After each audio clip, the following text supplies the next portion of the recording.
Good morning, mayors and vice mayors. Please take your seats. We'll begin. Trial. It is 10 a.m. and the meeting of the Mayor's Council of Guam is now called to order. Roll call, please. Mayor Jesse Alec. Present.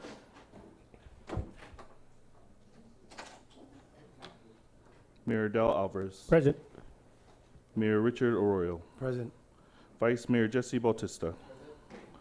Mayor Peter Benaventi. Mayor June Blas. Present.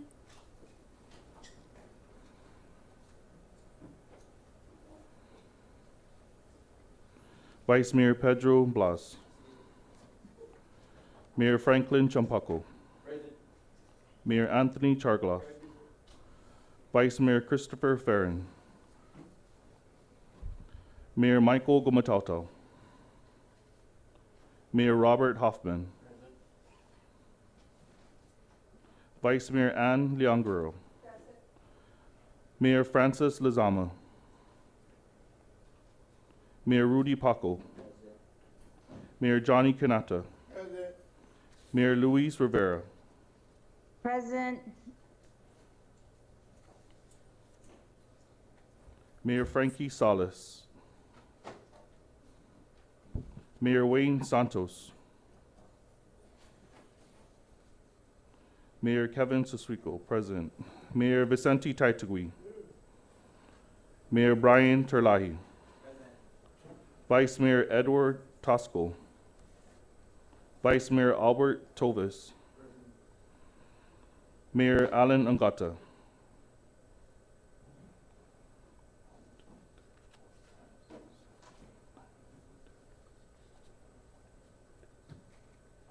Mr. President, we have 18 members present. We have a quorum.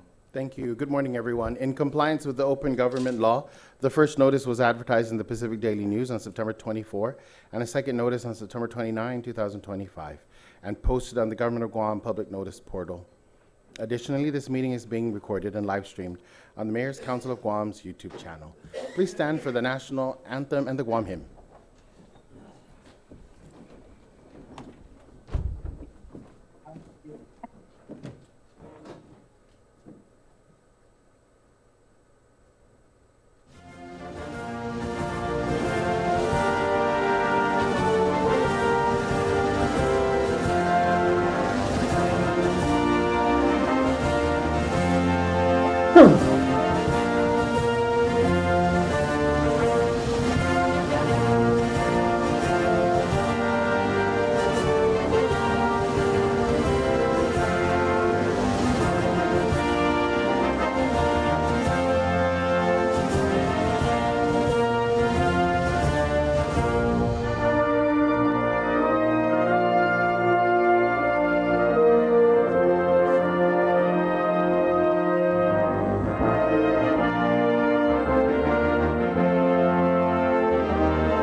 podium.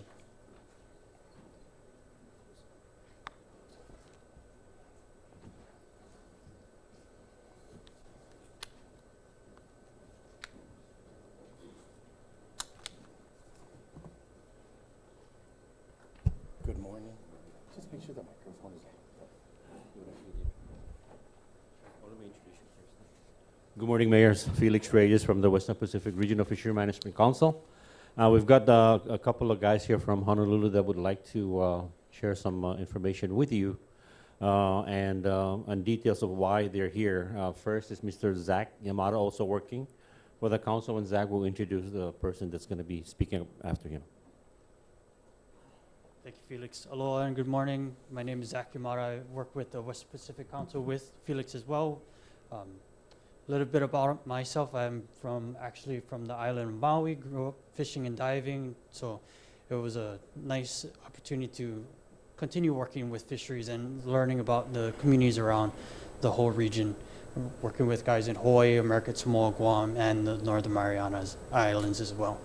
So we are here as you guys probably saw us earlier this year. We have some funding through the Inflation Reduction Act to do community consultation meetings. We've committed to meeting 4 times throughout 2025 to 2026.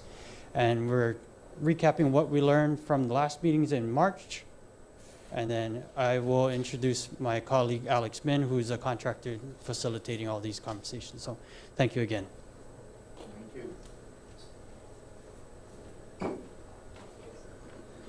Thank you. Hafa day. Good morning. Hey.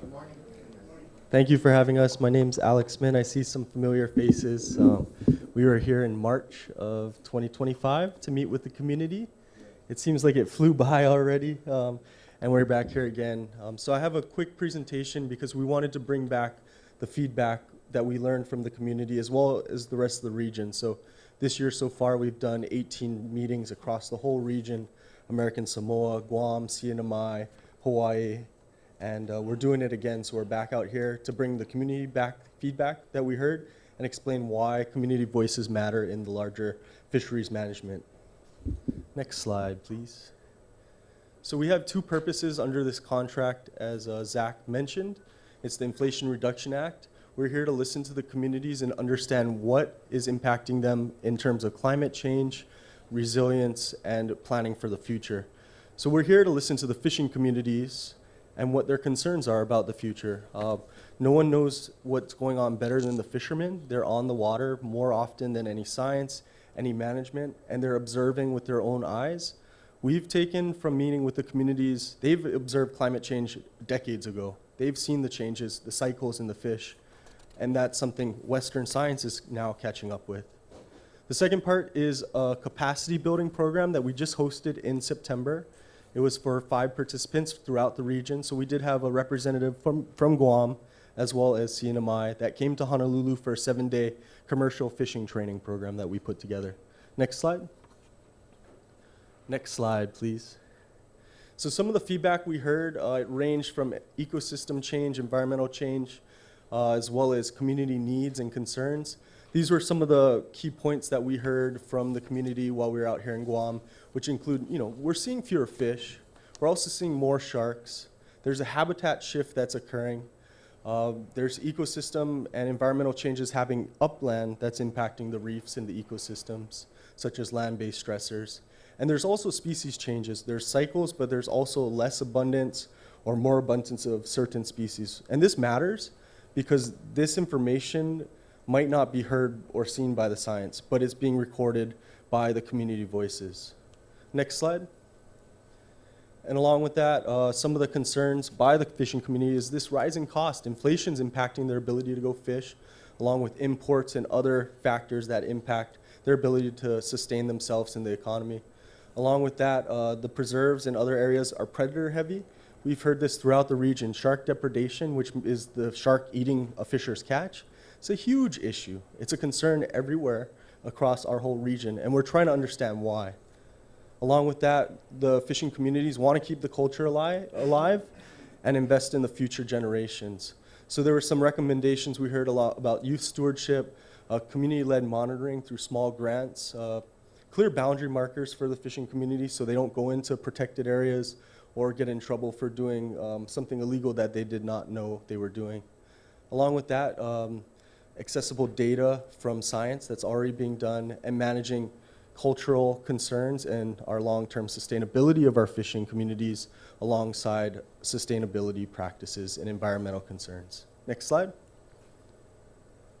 And so what we've heard throughout the region, again, 18 meetings, we're doing 68 meetings between this year and next year, so we're on the road every month, meeting with different communities and trying to meet the communities where they're at. We're trying to get to the hard places to get to. So we really appreciate the mayors who had committed time for us to meet with their communities last time, and we're looking forward to our 3 meetings this trip in Guam. But what we've heard throughout the region is our ocean's changing. The fishing community's seen it, they've observed it, and they want to make sure it's recorded. This includes like the Pololo Run, the Tulai, Akule, rabbitfish, Manyahak is all changing and something important to record.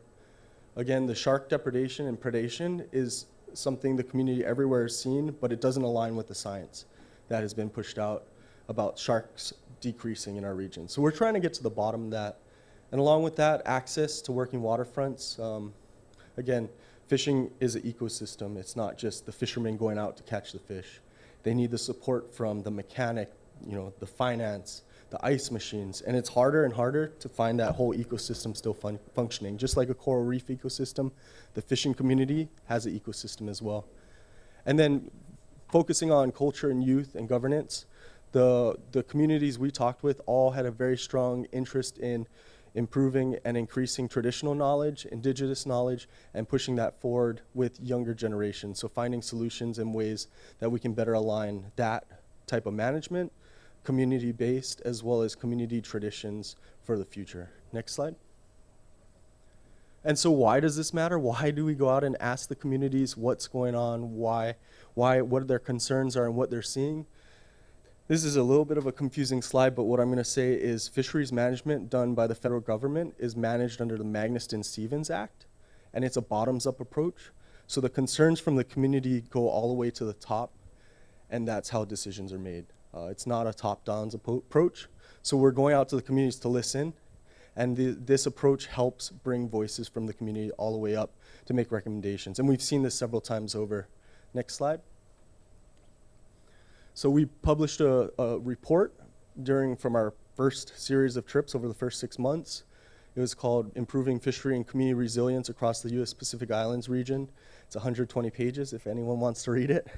And this took over 400 comments from the public that went to the leadership and the decision makers. And one thing that came out of this was a push for scientific research on shark depredation as one of the top priorities of the council process.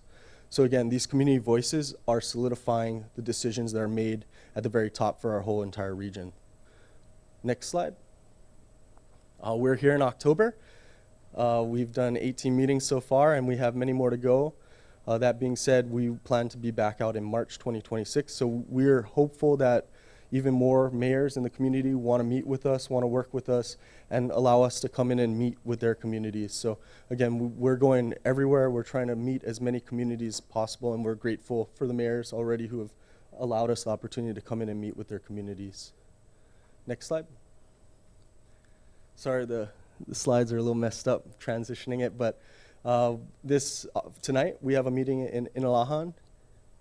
Did I say that correct, Mayor? Thank you. Tomorrow night we'll be in Moleso, and then Friday night in Sinahanyan. Sinahanya. I apologize that. I'm working on it. And then we'll be heading to Saipan, CNMI, Rota, Tinian to meet with those communities. And then we'll be back here on October 9th.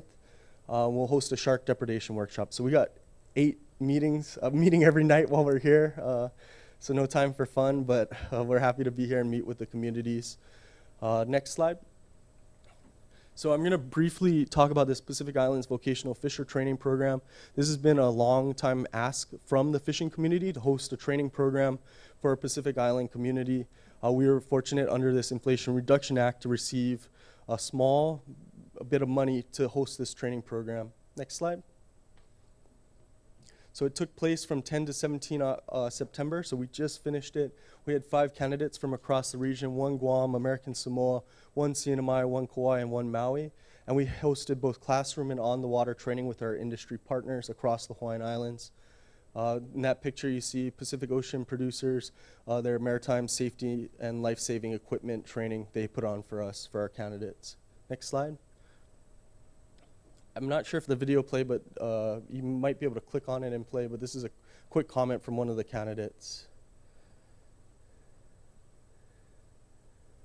No, it's not going to play. All right, next slide. And then if you want to see later, I can show you, but it's a less than a minute video on the program showcasing some of the activities and workshops they did. Next slide. And so to wrap that up, what the goal of the program was to bring together a network of Pacific Island community members to learn about the history, the current of fisheries management, current fishing practices throughout our region, and then get hands-on experience. So they were out on a boat for 18 hours overnight. I think that was the longest some of them had ever done on a fishing trip. They saw the Honolulu fish auction. They went to several fish clearinghouses, processing facilities. They were on the water catching amaebi, which is the shrimp that's found throughout the region, as well as charter fishing. So great opportunity. We covered the expenses, the hotel, the lodging, included stipend for these participants.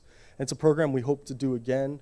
The comment from the member from Guam was that he hopes he can take this vision that we had in Honolulu of a fishing village and maybe someday bring that to Guam. So again, all young fishermen, highly motivated, and we're hoping that some of the networking, the interactions, and lessons learned on different fisheries can help develop and continue to perpetuate our tradition as Pacific Islanders, as fishermen and fisherwomen that live off the sea, because we have this incredibly rich resource, and it's one of the most sustainable resources we have as Pacific Islanders, and we have to find ways to continue to perpetuate that, ensure that there's fish for the future, but make the most of it so we can feed our communities. Next slide. And that's everything. Thank you for your time. I'm open to any questions. I hope I didn't go over time. Thank you. Thank you. Anyone, the Mayor of Gani Heights recognized. Yeah, thank you for your presentation. It was really great.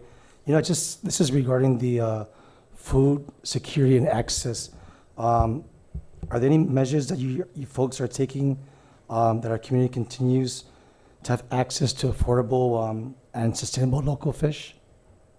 I think that's a good question. I don't have the answer for that, but we can follow up with you. I think the big piece there is from what the science is saying and what the Federal Fisheries Council is showing, our fish species throughout the region are underfished. And so some species may be overfished, but the stocks that are federally managed are below the maximum sustainable yield, meaning if we have more fishermen out there, we can sustainably harvest more fish. And that's the goal, right, is to make sure we meet maximum sustainable yield, put more fish into the communities, and ensure food security. So I think that's a great question. We're open to explore that with you more. Anyone else have a question? Okay, well, thank you so much. We'll see you in Inalahan and Sinahanya and where? Malesso? And Malesso. Thank you so much. We'll call on our next guest speaker, Kylan Eckert, who is a teacher from the Harvest Christian Academy. Please come forward.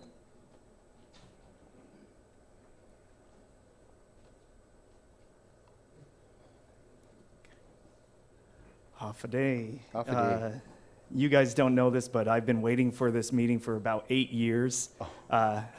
Not like I've been asking for it. It wasn't until I got a lot of motivation from close friends saying that I really needed to approach you guys. I am one of maybe a handful of people who are very interested in flags. And the flags of the villages of Guam, I want to bring modern flag design principles to the designs. One of my biggest concerns is that the flags that we have right now, we need to make them more effective so that the people feel like they can use them themselves. I mean, everyone feels like we can use the Guam flag. Everyone feels like we can use the American flag because we feel an identity toward it. And before I just ramble all 10 minutes away, I'm just going to get back to my presentation. So first, yeah, thank you. Can we look at the next slide, please? Thank you, Jordan. So case study here, Chicago, case study in the loosest of terms. Chicago has a great flag. They follow the design principles that we'll go over, and they use things like the four stars are 4 major events in Chicago's history. One of them being the founding of Fort Dearborn, another one being the Great Chicago Fire, and then 2 of the World's Fair expositions that happened. Then the blue, of course, is referring to like the water. Right, all the water that's in Chicago. So the people feel very connected to that flag. They feel like they can use it. So when they feel like they can use it, you see how they can take it. The police officers wear it on a patch. The people can then make it into sweaters. They'll fly the flags on special days. And then even despite, I think we've all met people who decide to get like, hey bro, let's get a tattoo, right? We see how they take even the Chicago flag and they can kind of adapt it to fit themselves. And I want to see that. I want to see, I'm originally from Talafofo. I want to see Talafofo tattoos everywhere. I want to see what people will do with it. Me personally, not so much. Next slide, please. So these are the 5 design principles. I'll try to get through it. I'm a teacher, so I'm like, I got to follow my lesson plan. Number 1, keep it simple. The flag should be so simple that a child can draw it from memory. Basically, after about 30 seconds, the kid should be able to do a good enough job. Where, is it every detail? No, but close enough. We have Turkmenistan, aka Carpetstan, as many people call it, where it is carpet patterns. It means something to those people, but it's very difficult to replicate. On the other side, Mali and Hong Kong, and then St. Pierre and Miquelon. Who knows what they were thinking? Next slide, please. Number 2, use meaningful symbolism. If we look at the left side, the flag from Bolivia, they're just like blue. Right? What does that mean? I'm not going to get a blue tattoo, right? Just a box. That doesn't mean anything to me. So show me something that resonates with me as a person. We look at the Kenya flag there. That is a traditional shield and spears for them. Greenland, the reason why they have those colors despite it being Greenland is because they are part of Denmark, and Denmark's flag is red and white. Okay, next slide, please.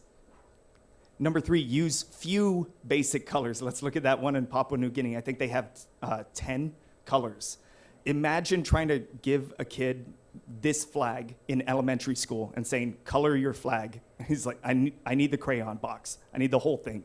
Give me all the colors, right? And it's going to take them forever. Same thing with the one in Chile. It's too many colors, and then what you're looking at is gradients, where they've got to shade it lighter to darker. You don't want that. Estonia does great, boom, boom, boom, right? Tokyo, not many people knew Tokyo had a flag. Go to Tokyo, look at all of the government buildings, look at even the sewers, the manhole covers have this symbol where it's everywhere. It's one of those things like once you know, like if you know, you know. Once you see it, you can't unsee it. Next slide, please.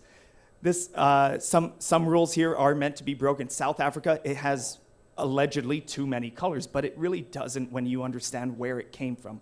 South Africa, pre-apartheid, was part of the Netherlands. Basically, they were Dutch. So you have the red, white, and blue from the Dutch flag. Then you have Pan-African colors, the black, the yellow, and the green, and they combined it, right? Breaking this rule in a way, breaking this guideline, yet still achieving a great flag. Then you have the Olympic flag there. I mean, speaks for itself there. Next one. This is the one that I want to kind of stop on a little bit. No lettering or seals. Never use any writing of any kind or an organization's seals. Let's look at Wisconsin. My dad grew up in Wisconsin, so go Pack go. But oh man, Wisconsin, right? If you have to say what you're symbolizing, then your symbolism isn't good enough. You need to really hit on the symbols. You almost need to distill it into 1 or 2, maybe 3 symbols if it's combined well. Combine it well and distill it into those simple things that, again, a kid can remember how to draw. We all know how to draw a laddie stone, right? We all know how to draw the Guam seal, right? We can, like the shape of the Guam seal. Those are shapes that are easily done. But once we add complications, like if I covered this, could you guys draw the central province of Sri Lanka? Maybe not. And also, you don't realize it, but the central province of Sri Lanka, that one is written, central province is written 3 times in different languages. Who is that serving? No one, right? You don't even read the other 2 languages. So same thing, if we write in English, right? We have a bunch of tourists, okay, they don't read English. There's no use to them for that. Instead, what they want to see is a good symbol where they can recognize it in the best or in the worst of circumstances. Let's say it's all raining, they can see a flag from this village. Because when we were talking about where flags came from, originally they came from war. You needed to know in like the direst of circumstances, am I on the right side? Like, take a look around. Oh, okay, yes, I am. I immediately saw the color that I was looking for. That's what you need to see when you're dealing with the flags. Next flag, please. Next slide, thank you. Avoid duplicating other flags, right? Be distinct or be related. Show that there is a relationship between other flags or other people, or be very distinct. Let's look at the ones on the left, Indonesia, Monaco, and Poland. I think Indonesia and Monaco, the top 2, they didn't even know they had the same flag until they both went to the Olympics. And they're like, oh, oops. Because they didn't have a good enough symbol by themselves. They should have decided on a very distinct symbol. Same thing with many of the US flags. It's blue with their state seal. And that's it. I've stopped saying that they are bad flags. I'm saying they are ineffective because they have all the symbols that should be there, but they're just not emphasizing them well. As opposed to on the right side, the Nordic countries, they all have what's called the Nordic cross. Once I see that, everyone knows it must be from one of these countries. Okay, next slide, please. So I want to ask a question. Are our village flags effective? Are the ones that we have right now, are they doing the job? First thing that you can ask yourself is, do you see it out in public? And if no, then right away, okay, we need to do better somehow. And in my opinion, I think it always comes down to money, right? Who's going to make these flags? And really, if we do a good enough job, the people will make them. They'll be like, well, I want to make it. Okay, well, you can take the design and go and make it. It doesn't have to be you guys that makes it. It doesn't have to be. You can give it to the people. It's not the U.S. government that makes all the U.S. flags. It's the people that make it. Because they resonate with it.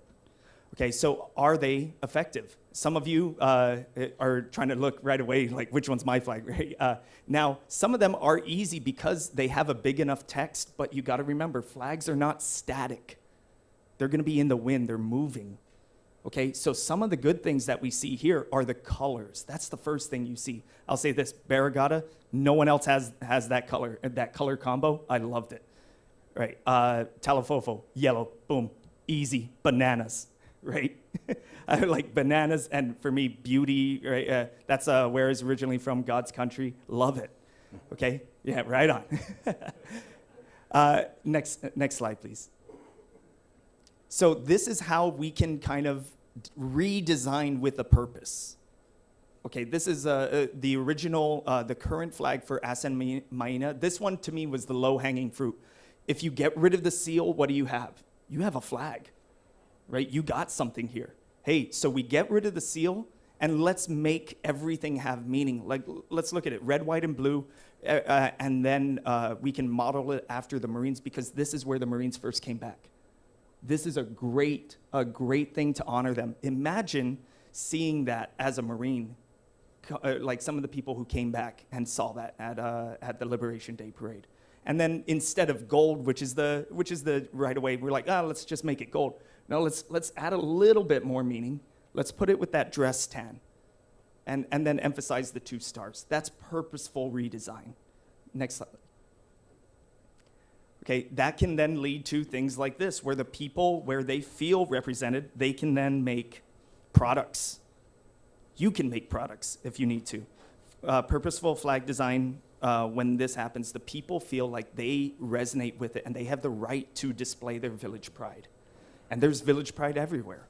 We want to see that. I know you as mayors want to see it as well. We'll kind of go through the next one. Next one there. This is Talafofo. This is my redesign. Now, I want to stop here. I don't think I'm qualified to redesign all 19. I do not think that.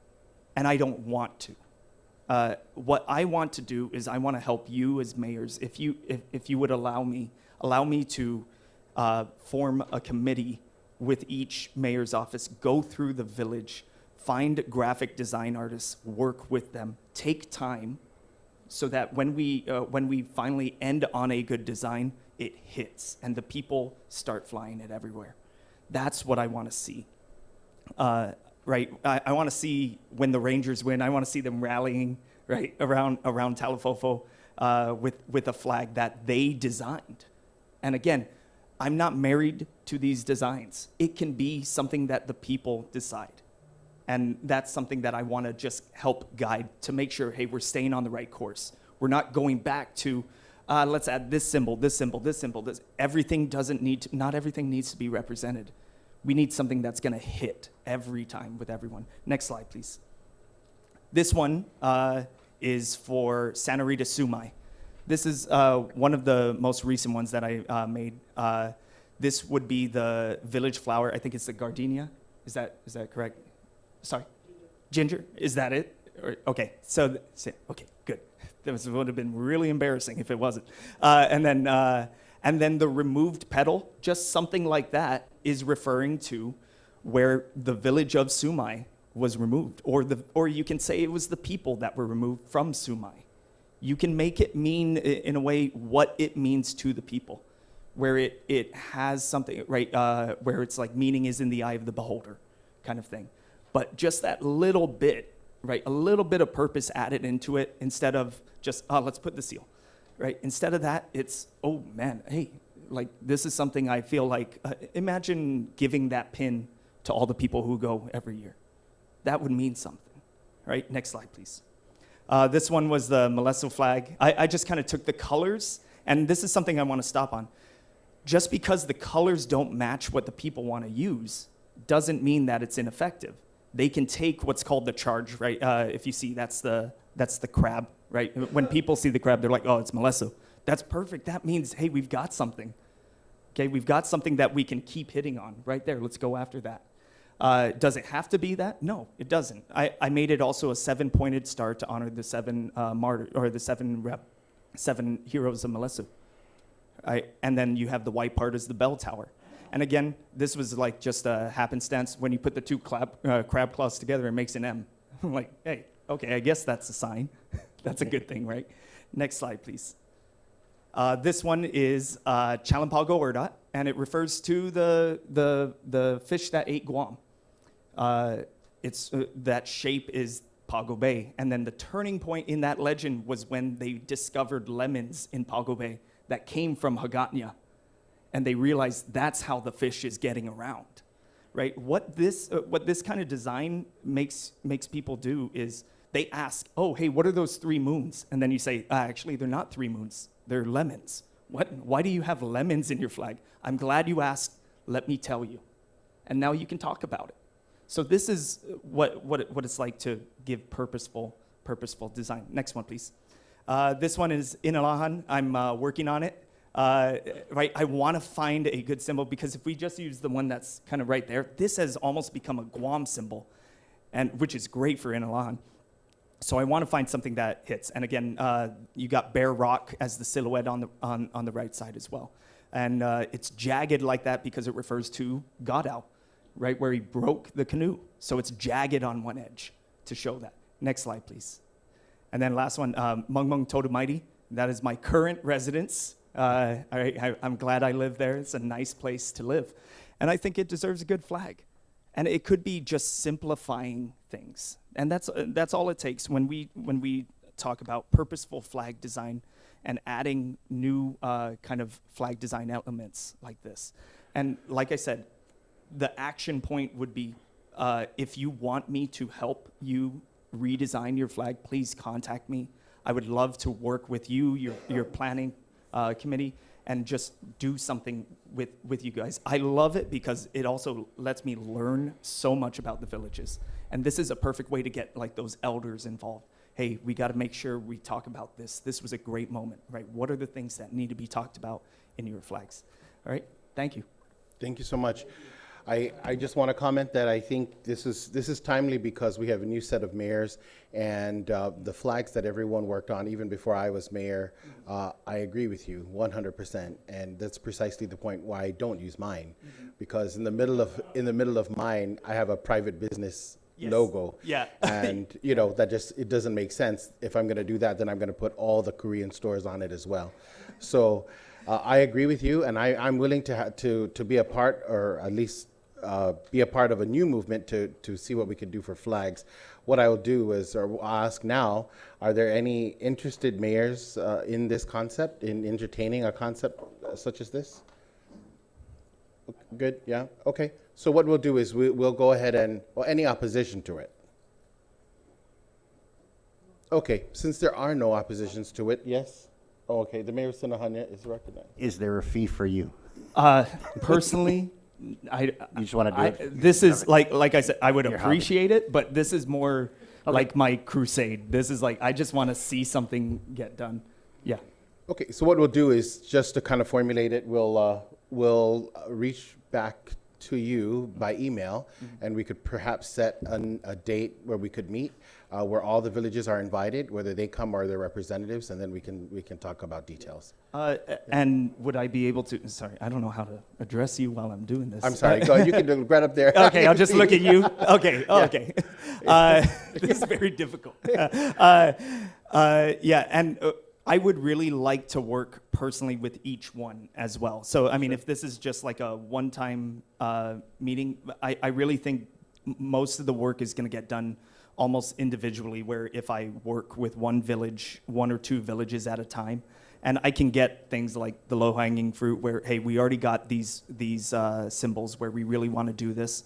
Okay, and yeah, we can work out how exactly it's designed, but yeah, I would like to work with each one of you personally as much as possible. Okay, we'll go ahead and do that through email, and we'll communicate that way. All right, thank you Okay, so much. Any other questions or any comments from any member? Thank you so much, we appreciate it. Thank you. We'll be talking to you soon. Yep, you can keep the books. Okay, thank you. And our last guest speaker, Miguel, is here. Thank you, Miguel from GWA.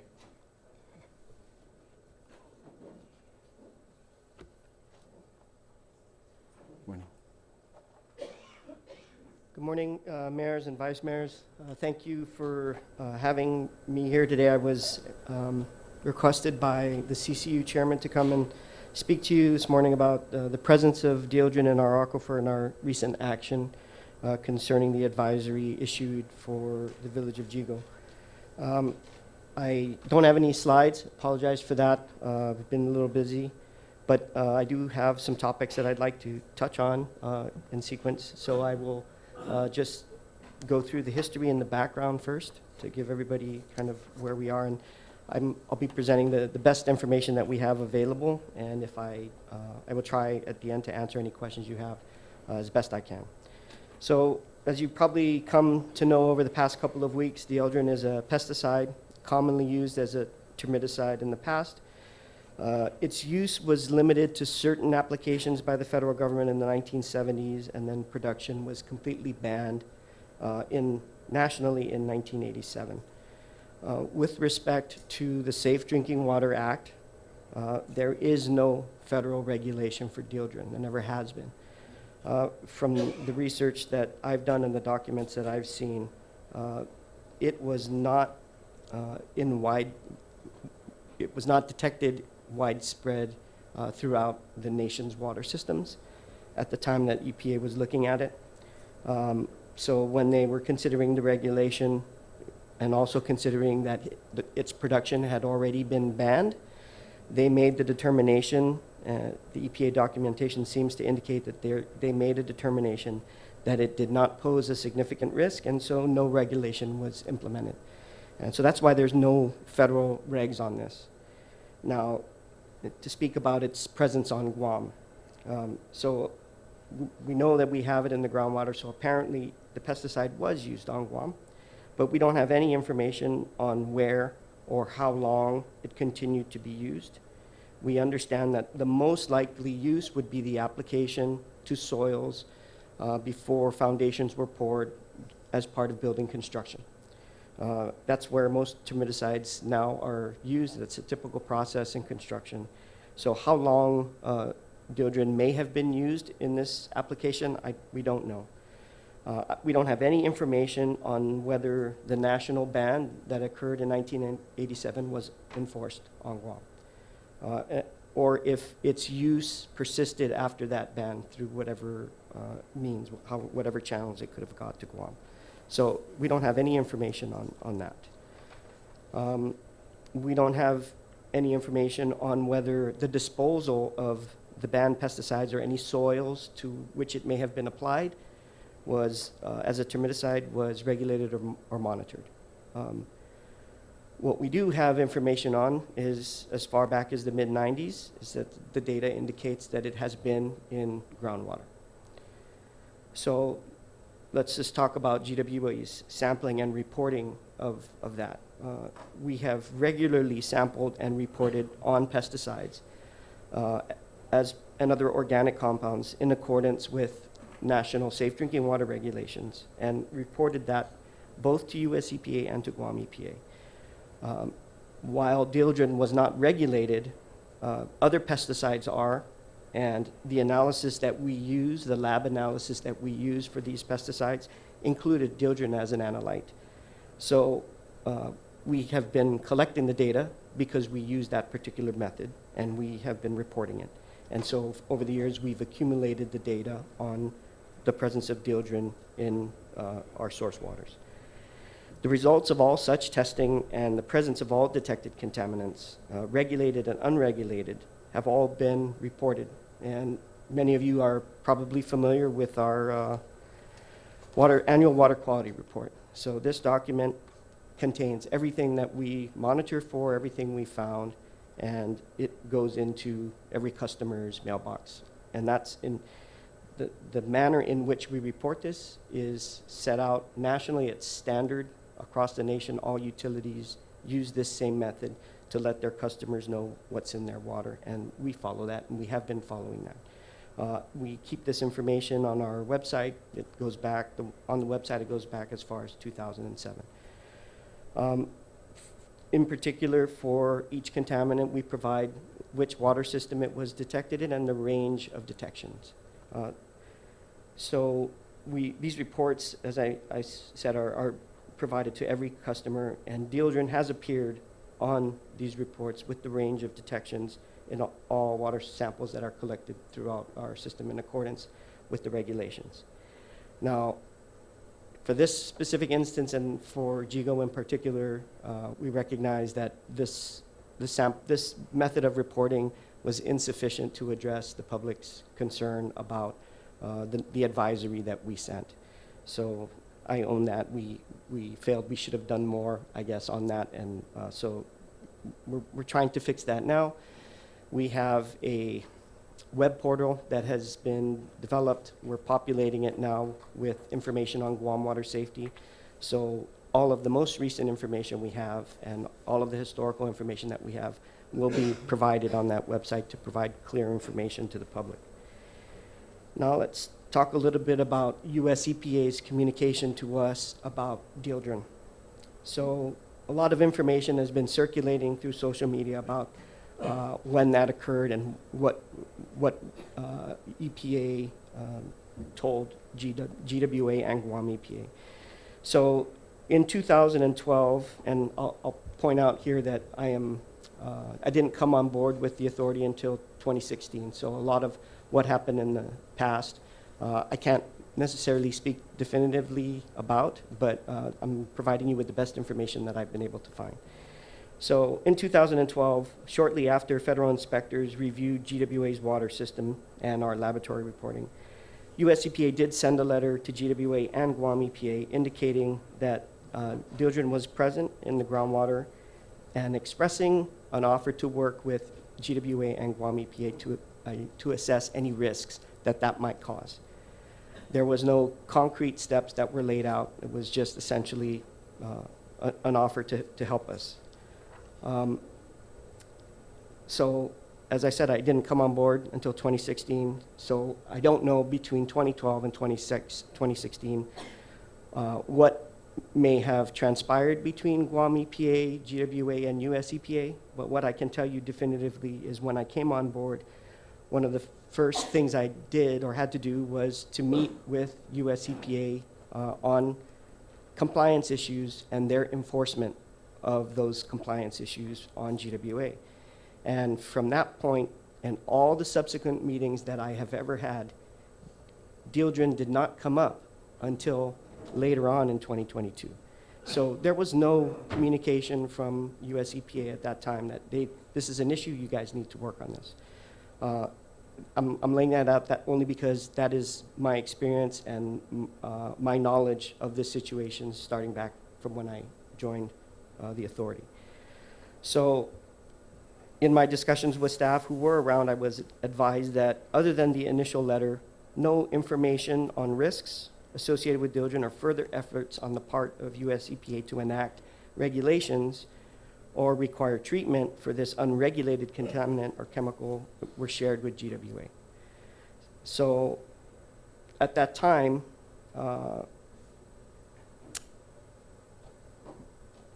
there wasn't any further guidance forthcoming from US EPA. As I mentioned, it didn't come up until 2022, and that followed another US EPA inspection that those folks came out in 2022. Again, they sent us a letter saying, Dieldrin is still in your water system.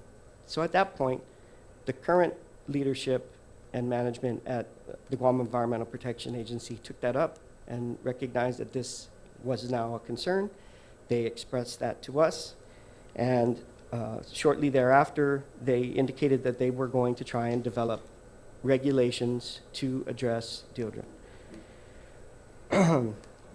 So let's talk a little bit about Guam EPA's regulatory action on this. And I'm going to point out that Guam EPA, to my understanding, only obtained primacy or the primary authority to regulate safe drinking water on Guam. That happened in 2023. From the time that letter was issued in 2012 up until that point, the primary enforcement authority for drinking water regulations on Guam was with US EPA. So in 2022, when Guam EPA was made aware of the potential risks associated with the presence of Dieldrin by US EPA in that letter and report, that, as I mentioned, that current leadership expressed that it intended to look into whether regulations were needed to address any risks. In late 2023, GWA was advised by Guam EPA that it was beginning its first steps to establish regulations and described all the steps that go into that, the expertise that was needed, which Guam EPA does not have. Regulations for drinking water that are enacted typically require a lot of toxicological assessments, and those types of that type of expertise is not present in Guam EPA, so naturally they relied on their federal partners to provide some of that expertise, and that was what they laid out in 2023 as the steps that were needed to enact those regulations. So in mid-2024, GWA was provided with the draft risk assessments document and the proposed regulations, and at that point, that's when it was clearly laid out. These are what the risks are with Dieldrin, and these are the proposed action levels that Guam EPA would like to implement. So it wasn't until 2025 that we were informed the board would be meeting to approve and enact the proposed regulations. In July of 2025, we were notified that the regulations would take effect on August 1st. So let's talk a little bit about GWA's action to address the presence of Dieldrin. So once we were informed in 2023 that Dieldrin was a concern and Guam EPA was planning on implementing regulations, GWA immediately set the engineering team off on the planning and engineering required to put in treatment systems. At that time, with our discussions with Guam EPA, they expressed concern about three wells. So we put a plan in place to put in treatment systems at these 3 wells. We didn't know what the regulations would be at that point because they hadn't been released, but we started that process, and the 3 particular wells were Y15, D17, and M4. So as Guam EPA continued to their work to assess the risks and develop the proposed regulations, we had already issued a task order for our engineering consultant to start the work on designing treatment systems for that in an expedited fashion. The plan was to use existing treatment equipment that we had that was not in use and redeploy it, repurpose it where we could for 2 of those 3 wells. We only had 2 available systems, and so we knew we needed to get a new system in place for 1 of the wells. And that 1 well, because of its capacity and production rate, that was Y15. What we had in stock wouldn't provide a permanent solution. So when they finalized their regulations, and we knew exactly what the action levels were going to be, this information was conveyed to the design team, and they used that to confirm their design assumptions and finalize the design.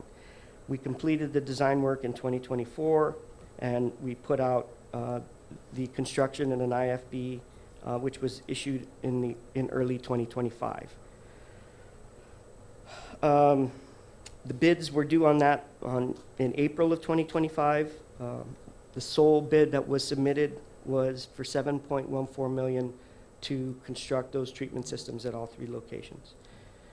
That was $1.5 million over the engineer's estimate and our available budget. So we quickly worked to find additional funds so that we could proceed. We followed the procurement procedures to align the final cost of construction with the available funding, and we obtained funding approval from the CCU in May of 2025. So from April to May, we found the funding and worked to get the contract approved, or the funding approved. We then followed the process for issuing the construction contract, and we received final AG approval that was required before we could issue on September 11th, 2025. So at that point, we had a contractor in place, and the schedule was for him to finish all 3 systems by the summer of 2026. So that was as soon as we could get a permanent system installed. And that's where we are now with the permanent solution. I'll talk a little bit later about some other things that we're doing. In terms of the extent of diogen in the source water, as I mentioned, we've been accumulating that historical data as far back as I've seen, as far back as the early 90s. And it includes all of sample points from all of GWA sources, including wells, springs, surface water, and purchased water points. Total of 124 sample locations. And keep in mind that this is data spanning all the way back to the 90s. So out of that data set, there were 31 locations that showed no detections of deodorant. Of the remaining 93 that were showing detections, the vast majority, 84 out of 93 locations, showed detections well below the action level of 0.2 parts per billion. So 0.1 part per billion is half of the action level. 84 of those locations were below that. So essentially, it showed the deodorant is present in very low concentrations below the action level, across various parts of the island. There were, of the remaining ones, 7 wells that had concentrations higher than 0.1, but still below the action level. Only 5 of those 7 wells are in regular operation right now, and we're watching them closely. Those are primarily in northern Mangilao and Derito. Only 2 wells were above the action level, and only one of those wells was operating, and that was Y15. And we are, I know that this is of interest, so we're currently generating mapping to clearly indicate this information, this historic information, and where Dildren is within the aquifer and our water systems. And we will present that on a dedicated web portal specifically for Guam water safety. We're finalizing that now. We hope to make that information available over the next couple of days. In addition to providing that information, there has been public discussion and notifications about Dildren prior to the September 12th advisory that was issued in JIGO. Particularly Guam EPA's efforts to promulgate their regulations starting in December 14th of 2023, oversight hearings for the NGLA, the aquifer, and the status of Guam's water resources in early January of 2024. At our GWA work session, where we did authorize, and the CCU did authorize the engineering work that was required to do the design in early 2024. And then in subsequent informational briefings on the specific Dildren question starting in April of 2024, and then public hearings on and comment periods on the draft risk assessment document and public comment period for that in continuing through June of 2024. And then the proposed interim action level public hearing at the end of June in 2024. And then since then, the EPA Board of Directors meetings where they adopted those regulations. So key takeaways that I think are important to remember. While there is the presence of Dildren scattered throughout the island in source water samples, the vast majority of these source wells are well below the action level.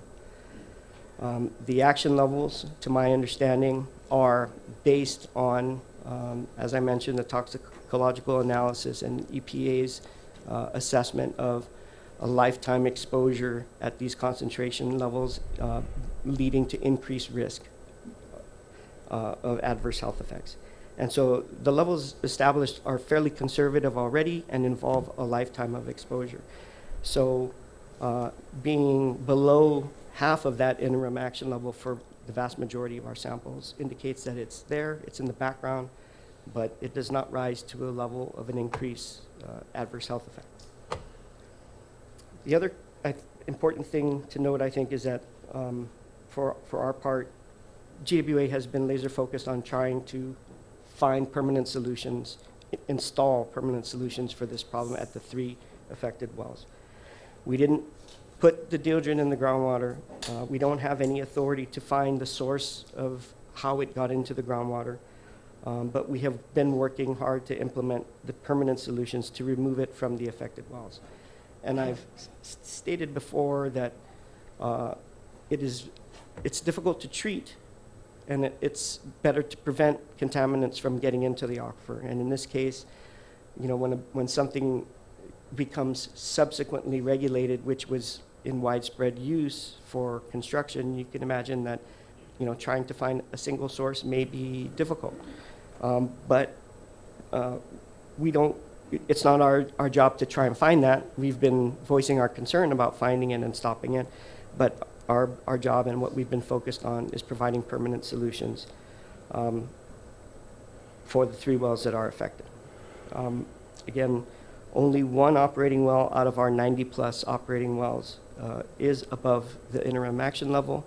Unfortunately, it is in the village of Jigo. Unfortunately, we cannot shut that well down for an extended period of time without causing adverse effects to a wider zone. That is a large producing well. If it is shut down. Water from outside of that zone, the Santa Rosa zone, needs to be pushed in to satisfy demand, and that will reduce available supply and diminish reservoir levels in other areas, and that kind of has a domino effect.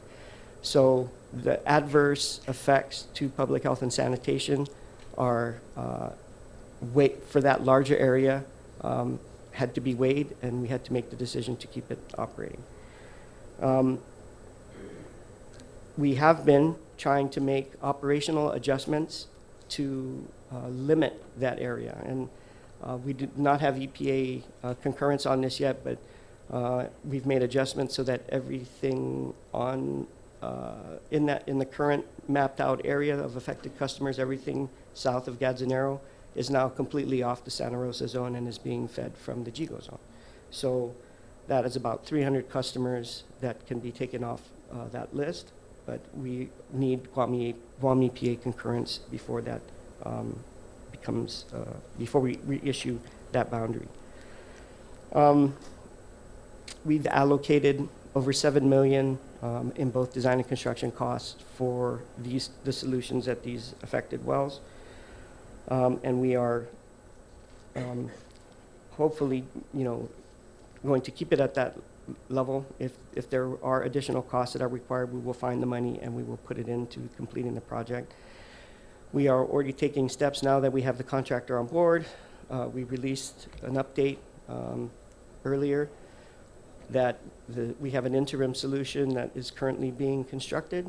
It involved reducing the amount of flow from that Y15 well, regulating it, and using two vessels, smaller vessels, to provide treatment. And we hope to have that up and running by mid-October. And at that point, we will be testing to verify the effectiveness of that treatment. And we've proposed to Guam EPA that once we are able to do that for 4 consecutive sample events, that they would lift the advisory that's in place right now, and they've accepted that proposal. So we're working hard to finish it, and we're confident that once those systems are in place, we will have no non-detects and no dilution in the water coming out of Y15. We are also pursuing other alternatives to address the hardship of the affected customers, including coordinating with the mayor on point of entry or point of view systems that can be installed at the affected households. These will be funded through US EPA grant funds, and we have procedures in place for how that is going to occur. We've submitted those draft procedures yesterday to US EPA, and I've got indication this morning that they've completed their review and they only had a couple adjustments they would like to make. So we will get that finalized and then put that out on this dedicated website and issue another release on that to provide that information to the public. Also, with the declaration of the emergency by the acting governor, additional resources have been made available for us to provide bottled water to the affected customers. And so we're working on how to get that. We will provide that at a central location to start, and we're working to get deliveries so that people don't have to go anywhere. The water will be brought to them, and we hope to have that in place over the next week. I will try to answer any questions anyone might have, and I do want to again emphasize that we recognize that the manner in which we rolled this out, or the advisory was issued and Guam EPA regulations were rolled out, caused a lot of distress among the affected customers and people in your villages. I've been getting inquiries from many of you about whether or not the water is safe. And we are working to get this water safety information site up and running quickly, and that will provide clear, concise, and a centralized location for all of our current information and progress as our solutions develop. In addition, we are also working really hard to finish the interim solution and expedite the final construction of the permanent systems. So, Thank you, Miguel. The mayor of Sinajani is recognized. Just a few questions.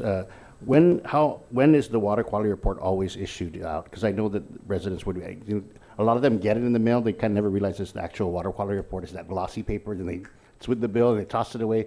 Yeah. Is it always released on a specific time every year? Is it July of every year it gets it? Because we used to get it in emails. I just backtracked and checked. I don't remember seeing it for this year on an email, but I did get it for every year prior to that on an email, but I know that we probably get, yeah, those This cards. is- So when is that issued? This is typically issued end of June before, in accordance with the regulations. So end of June every year, we should be expecting the water quality report Yeah. from that. And we have issued them this way in printed form through the mail. We got a lot of complaints about that, and so everybody wants things digital, so we last year initiated a QR code which you can scan and it takes you right to the website. And these went out to every customer address, the postcards. Yeah. So a little easier to handle, but all of the same information is presented in digital format once you scan the QR. Okay.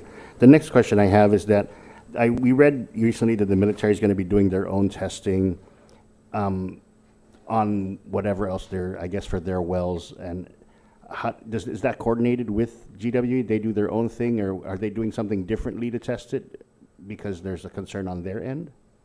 So the way every water system is separate, so there isn't necessarily coordination between the different water systems.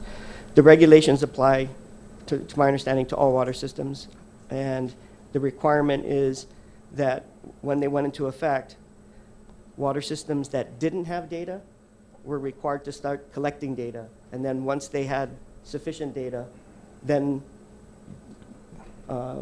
they had to follow all the other requirements regarding public notice.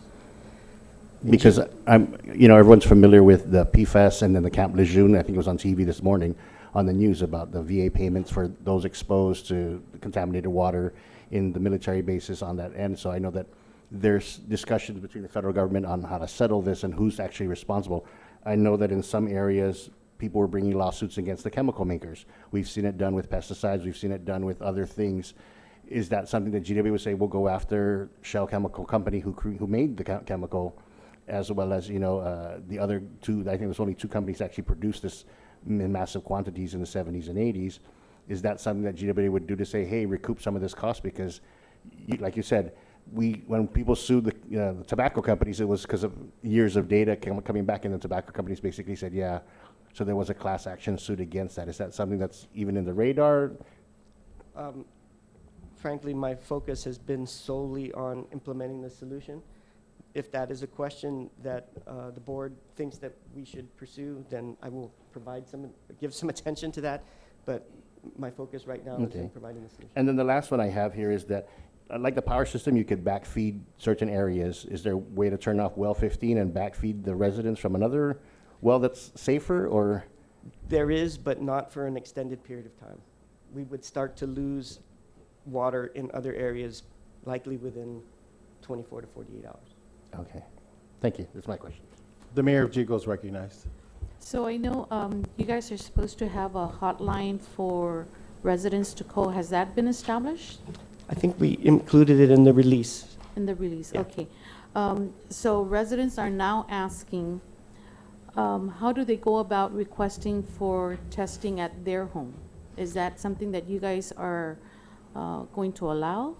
So for the affected customers, we have proposed to allow for testing once when a point of view system is installed to confirm its efficacy. So that we can do. If a customer provides their own point of view system, not one that we provide, then we will also sample and test to confirm efficacy of their system if it's required for the affected customers. Okay. And then I know you mentioned about US EPA funding for all these filtrations to go into the homes. When do you anticipate that? I mean, considering that this is just recent, the declaration, and I know having to give everybody that time to plan. But the next question that we're being asked is, how soon is that going to take place? So we have, so the commitment to use the federal grant funding is already there. Mhm. So how it actually flows is the detail that we're working out. But GWA will procure using our funds and then seek reimbursement from the federal grant funds. So there is no delay associated with that. Mhm. The delay, the time it's taken so far to get this information developed is developing the procedures to make sure that how we handle it will meet EPA requirements once that reimbursement is submitted, but also to obtain pricing, because the vendors that we have contacted to see if they have units that will meet EPA's recommendations on the point of use systems or point of entry systems. We got the specifications initially, but no pricing. And so we just got the pricing yesterday. We were on a call soon after that with US EPA and let them know what that pricing was. And so with the information we got this morning on our procedures and their comments to that, we anticipate that we should be releasing the process on how to get these units within the next couple of days. And then the information we got from the one vendor who's provided us the pricing is the systems can be sent in 200 sets of 200 on a weekly basis over 6 weeks. So that's the starting, I think, on mid-October. They still have to manufacture the Right. units. So the procedures will be out in a couple days. We will push forward with the procurement of the ordering of the units once we've satisfied all the procurement requirements. And then they will start, we hope that they will start coming in and shipping starting mid-October. And then between now and then, we'll be working with your office to determine priority for special needs that where the first 200 units will go. Okay, so, And our intention, sorry, Mayor, our intention is we will continue to do this up until the point we get the permanent system in place. okay. Okay. So then, I know that with US EPA and this whole federal stepping in, how soon can the residents anticipate Y-15 to be fully operational with the filtration system? So the interim filtration system, we anticipate mid-October it will be up and running and no non-detections.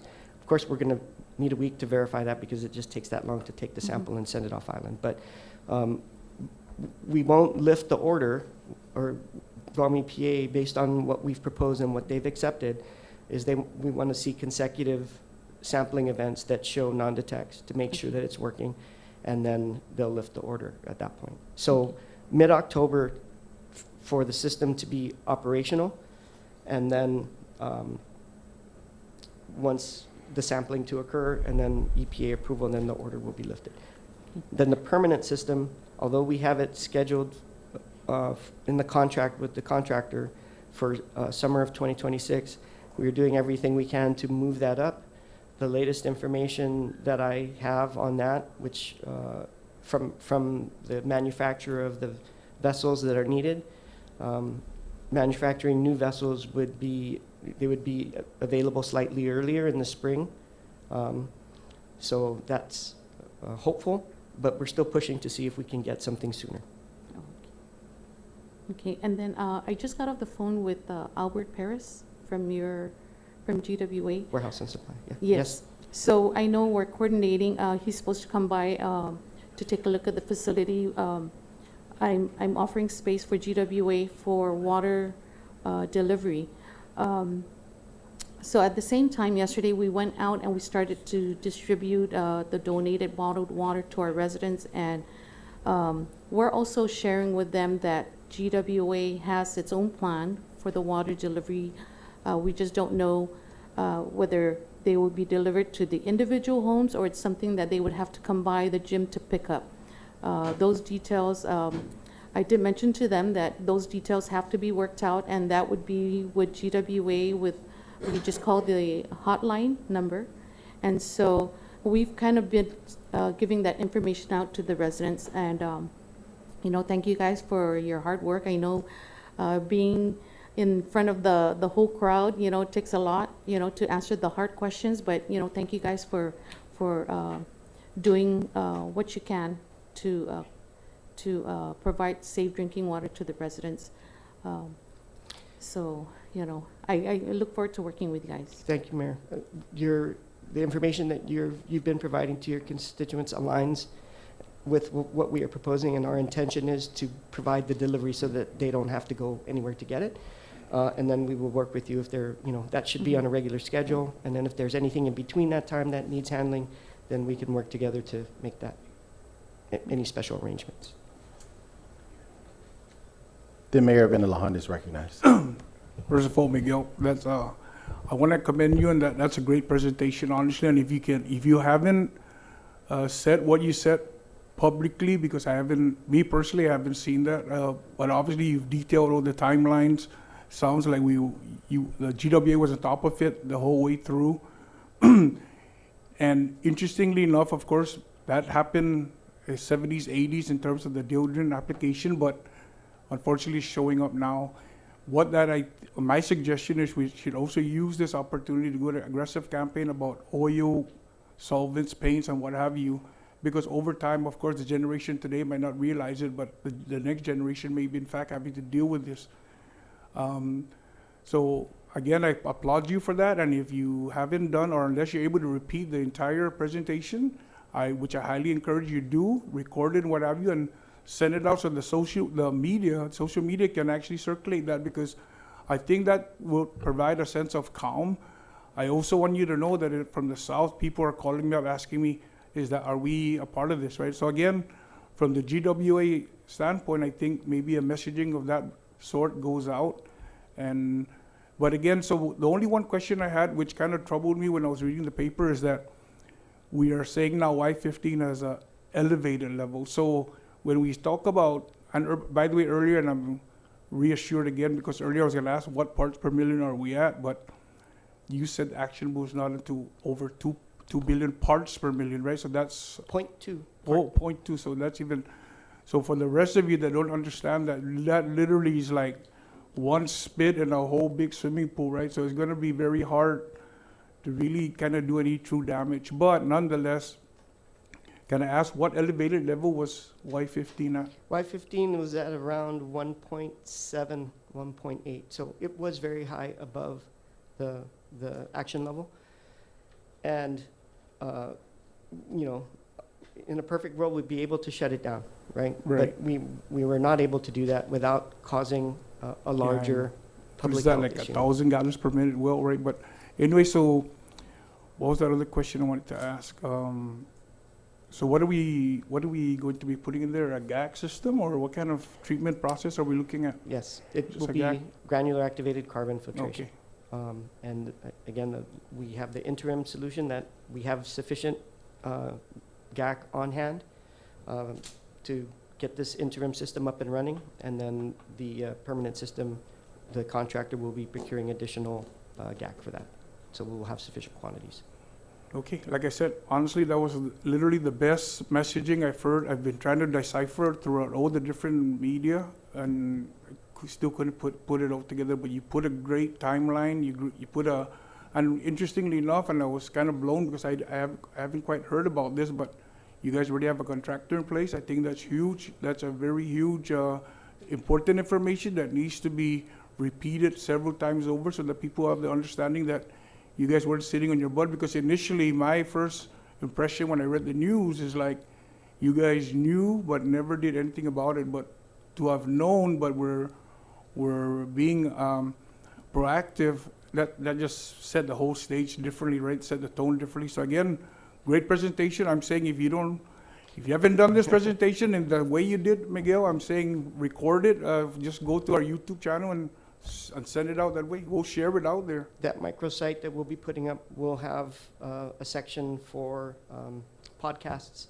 And so I've been told I have to shorten it a little bit and make it digestible. So, but we will have that up. So thank you for the suggestion. Any other members have a question or concern? Anyone online? The mayor of Dededo is recognized. Hi, buenas. Thank you, Mr. Miguel, for that presentation. It's very informative. A lot of the questions actually that I had to ask were actually answered through your presentation, but just two other questions. As far as testing is concerned at the wells throughout the island, is it done on a weekly basis? No, the wells throughout the island are quarterly. With the new regulation, Yes. in the past, the pesticides, the timing of that analysis was triennially for some wells, and it depends on what levels are found. So if there's a higher level, sampling is more frequent. If it's a lower level, it's not likely that there's going to be a change within a matter of months or years. So every 3 years they're sampled, and that's why we have a bunch of data, but it goes back to the 90s. So it varies based on the well, but right now with the regulation, it's quarterly for Dildren. So with the testing as far as GWA and EPA, if there's inconsistency from one agency to the other agency, does both agencies go back and say, okay, let's redo these testing for that certain well? That way we can... There's no inconsistency. What Guam EPA requires us to do, we do. And so there's the schedule that they require has been met. And you had mentioned earlier, as far as the northern part of Manila, and there's another well in Dededo that is being closely monitored. Which particular well in the village of Dededo is that? Do you have that information? I think it is D18. I will confirm with you. I think that's the other one. Yeah, because I know there was a circular that was going around. I'm sorry, 17, D17. 17. So that's the one on the Santa Monica Avenue between the Weddinga Elementary School and the public health. Yeah, that one is shut down. There are the two other wells that I mentioned in Dededo that are between 0.1 part per billion and the action level. D18 is one of them, and I don't know the other one. It might be EX11. Okay. But All right. those two wells will be the ones that we'll be monitoring more frequently because of their status between those 2 points. Okay, thank you. Yes, once again, very informative presentation. And like my colleague from Inalahan had mentioned, try to get on that YouTube channel and throw it on there. Yes, sir. Thank you. The mayor of Sinahanya is recognized. Thank you, Mr. President. Just one last thing, and since we kind of brought up a bunch of things about US EPA and testing, I know several areas in the United States that are concerned about lead pipes. Does Guam have lead pipes? Is that a concern for us at all? No, we have no history of lead pipes in our inventory. We still are required to meet the federal regulations for testing. We have already started that process for verification, not only of ours, but of our customers' piping. So now the federal law requires that we go to your residence and verify that there is no lead piping. And so we've sent out, I think the program starts with us sending out a request for you to send in pictures of your piping so that as a first step in identifying any potential lead piping. And then as we are doing meter changeouts, our crews are, looking at the piping beyond the meter to determine if there's any. I think it's a potential relief for to lead. hear, and you hear stories from Flint, Michigan, and all the other places there where the lead is pretty prevalent. And I'm just very surprised that in the 60s and 70s, it's kind of the Wild West in construction, so that it kind of didn't make it, that building material specifically didn't make its way here. Right, yeah. So I appreciate it. Are there any other questions for the GWA? Yes, Vice Mayor Dededo, you're recognized. Okay, I just want to know, you mentioned, I was there at the town hall in Chico, and I congratulate you for your patience of all the constituents that were there were asking about being a threat to their, whatever contamination. On the D17, that's the only well that was shut down. Can I clarify when it was really shut down? In July. Okay, and what was the levels at that time? Right around 0.2. I'm sorry, I don't remember the exact number. So it was a suspected thing that you just went and shut it down before it really got worse? Is that what it was close to? No, it was right at the action level, but in that area, we have other wells So if we That shut way. that one down, no one is adversely affected. We can still supply the water, maybe slightly reduced pressure, but we can still satisfy demand, and so that well was shut Versus down. what happened to Jigo? Right, That you had exactly. to shut down. Exactly. Okay, and then you already clarified as to, because I know at the town hall meeting it mentioned that just recently EPA finally get guidelines, more or less like a threshold for you to start looking at possibly possible contamination. Because I remember you had mentioned in the JIGO meeting that the reason why you shut down because you were told already the guidelines from GPA to follow to when to determine to shut it down.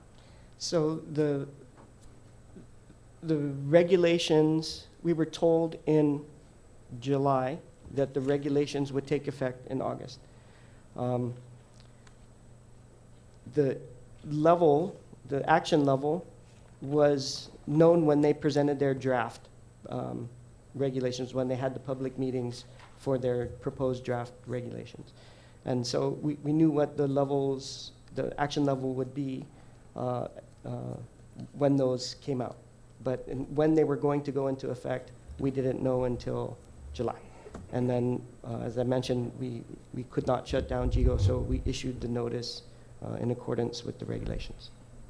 You had a FAQ. Yes. Is that coming from information from EPA to you to answer questions? I mean, that's why it was under your heading, GWA? We developed the frequently asked questions and provided the responses based on the information that we received from Guam EPA. The one that I saw was effective, I think, on September 12th. How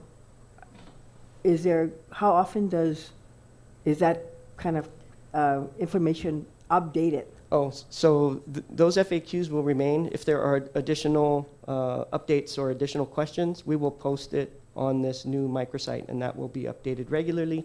If there is any new information, we've already committed to giving bi-weekly updates jointly with Guam EPA, so we will make sure in that release, bi-weekly release, the first one was just earlier this week, so in a couple weeks we'll issue another release with our progress and any additional information Guam EPA has, and information like that on additional frequently asked questions, we'll put it in that release and we will post it to the microsite.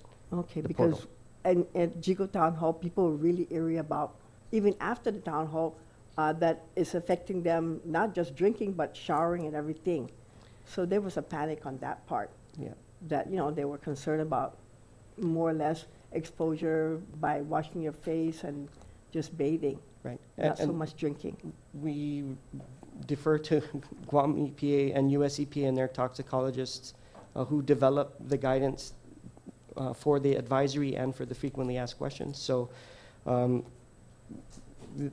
that information was contained in the FAQs and in the advisory. So that, to my knowledge, has not changed. Okay.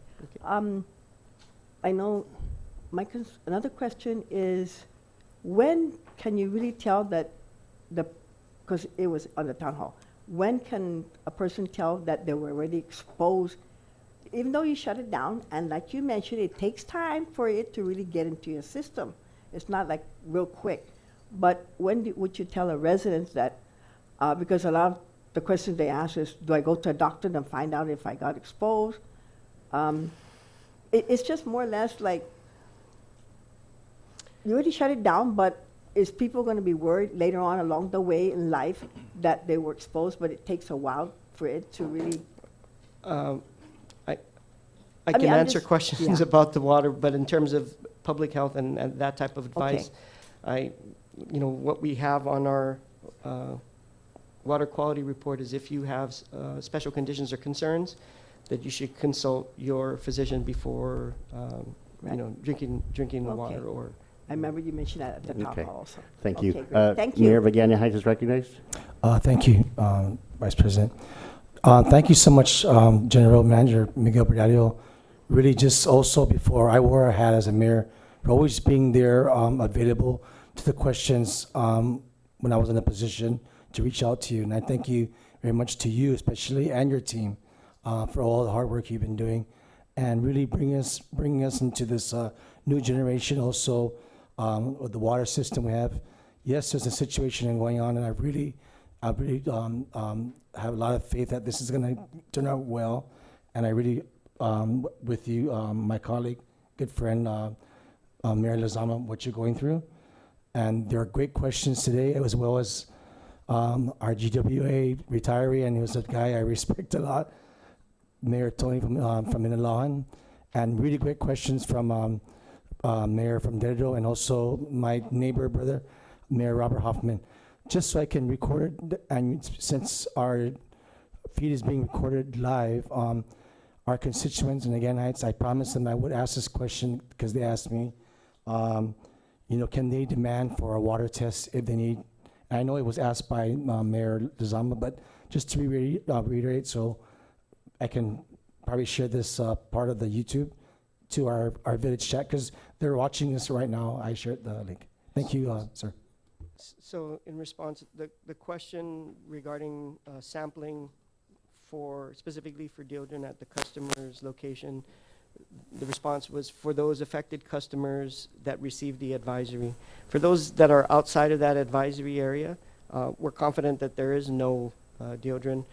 If there are customers that are concerned about that, we can take a look at sampling for them. But as far as it does have to be sent off island, and the tests, especially if they want an expedited return, can be as much as $300 or $400. So right now we are prepared to address the sampling issues for the affected customers in the Santa Rosa zone. Outside of that, we'll have to handle it on a case-by-case basis, is the best I can say right now. Okay, that's good. But also coming from on the mayor's side to make the request, would be a different step also financially, and the process, just requesting as coming from an official? So the request to test any water, that is a standard. It's also in our annual water quality report. If you have questions about your water or you want it tested, for anything that we can do locally in our own laboratory, no problem, no limit. If they want a sample, we can take it, analyze for what we analyze at our lab, right? It's the ones that we have to send off island that become a little problematic. Primarily, we schedule those, we request the containers from the lab, we don't necessarily stock them. And so it becomes a little bit difficult. For this particular situation, we're making preparations to address the affected customers here, but we're not prepared to do that island-wide, and at this point it would be a little bit burdensome. So as I said, I can handle that on a case-by-case basis, but for any other analysis that we can do in-house, as stated in our water quality report, we can do that. We just have to call the laboratory. Thank you so much. Always good answer. I know you need to go so you can take care of the problem, so we'll let you go. Anyone else have any questions or concerns? Miguel, thank you for coming to us. Thank you for asking, and we'll try our best to send someone to attend the CCU meetings in the future. Thank you. I appreciate it. Thanks so much. Before we move on, I do want to introduce so in the council, we do a lot of work, and we talk about contracts, we talk about MOUs, we talk about a lot of those kinds of things, and we never have legal counsel. So I reached out to the AG, and he's asked we have legal counsel present today, and I want to introduce her. Attorney Kisa Tillman is with us. Thank you for joining us. Especially from the Solicitors Division, in case anyone might have any questions. Thank you so much for being here. We'll move into the approval of the September minutes. Is there a motion to approve the minutes for September? Vote to approve. Okay. I'm just going to hear that side. So the mayor of Talafova made the motion. Is there a second? It is seconded by the mayor of Humatec. Any discussion on the motion? No discussion. Is there all in favor, please say aye. All opposed, please say nay. All opposed, please say nay. Motion carries. Thank you. The treasurer's report. Is there a motion to approve the treasurer's report? There is a motion by the mayor of Jigo. Is there a second? Seconded by the mayor of Dededo. Any discussion on the motion? There being no discussion, all in favor, please say aye. All opposed, please say nay. Motion carries. Thank you. The Executive Director's report. Thank you, Mr. President. Good morning. Morning. During our special meeting last week, the council requested that I seek an opinion from the Attorney General's office regarding procurement matters. I have submitted the request and provided your office with a copy of the letter. I will forward the response to you as soon as I receive one from the Office of the Attorney General. Additionally, the council had asked me to research whether there is a deadline for depositing funds. Based on my findings in searching Guam Code Annotated, there is nothing in the law that says or specifies a timeline for deposit. This is just my findings. However, should the council like for me to seek legal advice, I'd be happy to do so. Third, the tire bid has been awarded to Guam Waste Control. Our point of contact, Ms. Joanne, will be ready for all your processes. You can contact her at MCOG. And finally, although the council has not required me as the executive director to submit a 2025 executive director's annual performance report, I believe it is important to inform the council of our achievements and our progress in finance, human resource, procurement, and partnering programs, and the strategic outlook MCOG continues to pursue in FY 2026. That being said, my report has been distributed to you all for your information. Thank you, Mr. President. Thank you. Any questions for the Executive Director?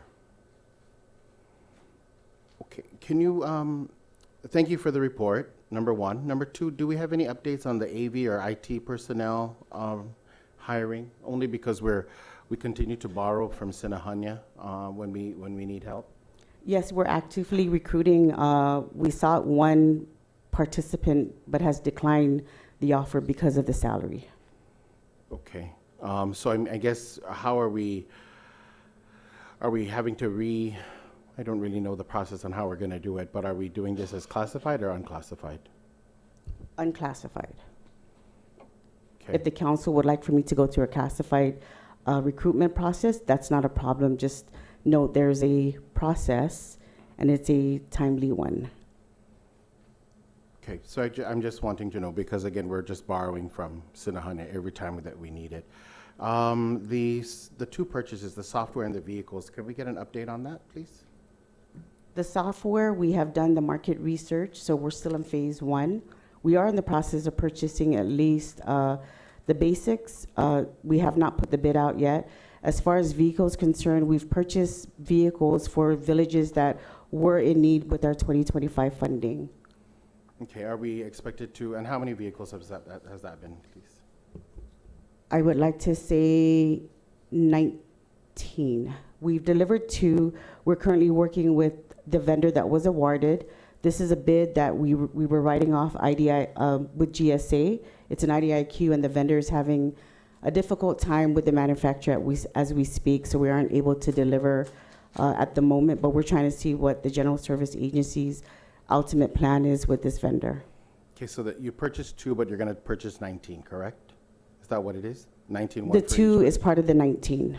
Right, so but 1 for each village, yes? That's correct. Okay, so we expect the remaining to be however this process is. That is the plan. Okay, thank you. Any other questions? The Mayor of Sinahanya is recognized.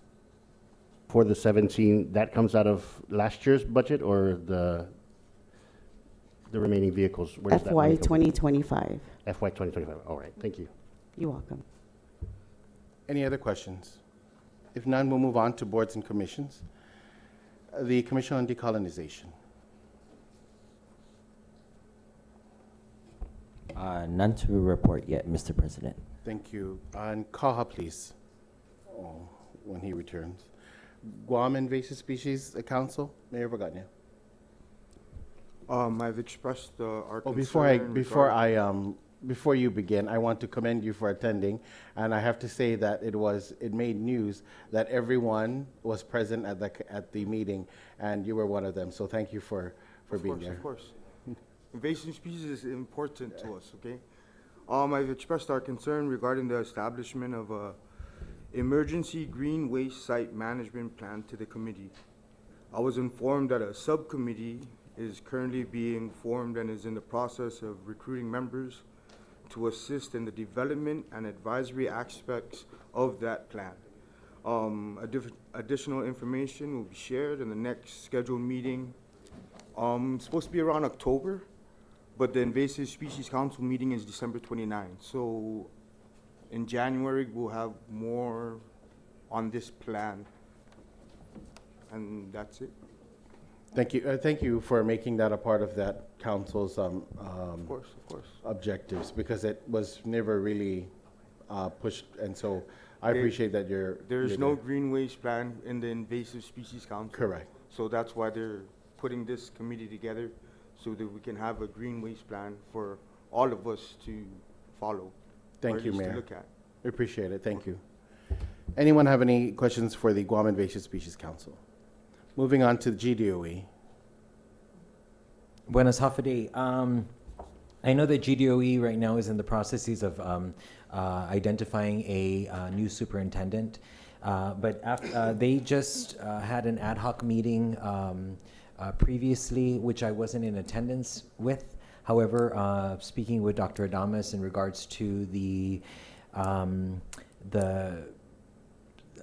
stopping of double session, speaking also with Mayor of Jigo, Mayor Francis, in regards to Simon Sanchez High School double sessioning with JFK, but then also moving to the middle school. I'm sorry. The FBLG. FBLG, there you go. And that is still in discussion. I know that the Oversight Chair, Senator Vince Borja, has put out a town hall meeting, which will be on October 28th at Teason High School. And I plan on attending that meeting. On the agenda is facilities maintenance. So I would like to address that concern that we have as a Mayor's Council. And that's all I have for GDOE. Thank you. Just must say. Facilities maintenance. May I ask that the mayor of Dededo and you converse about Estumbo, right? So I'm not sure, I'm not versed on the MOU or however that however that transpired, but because I don't know the genesis of it. But if in fact whatever belongs to GDOE, perhaps something needs to come out of GDOE for you, yeah? So if you don't mind, before that meeting, perhaps you can have a conversation. Anyone else have any? Thank you, Mayor BJ. Any questions for GDOE? Can we move back to CAHA? Mayor Susuiko, anything from CAHA?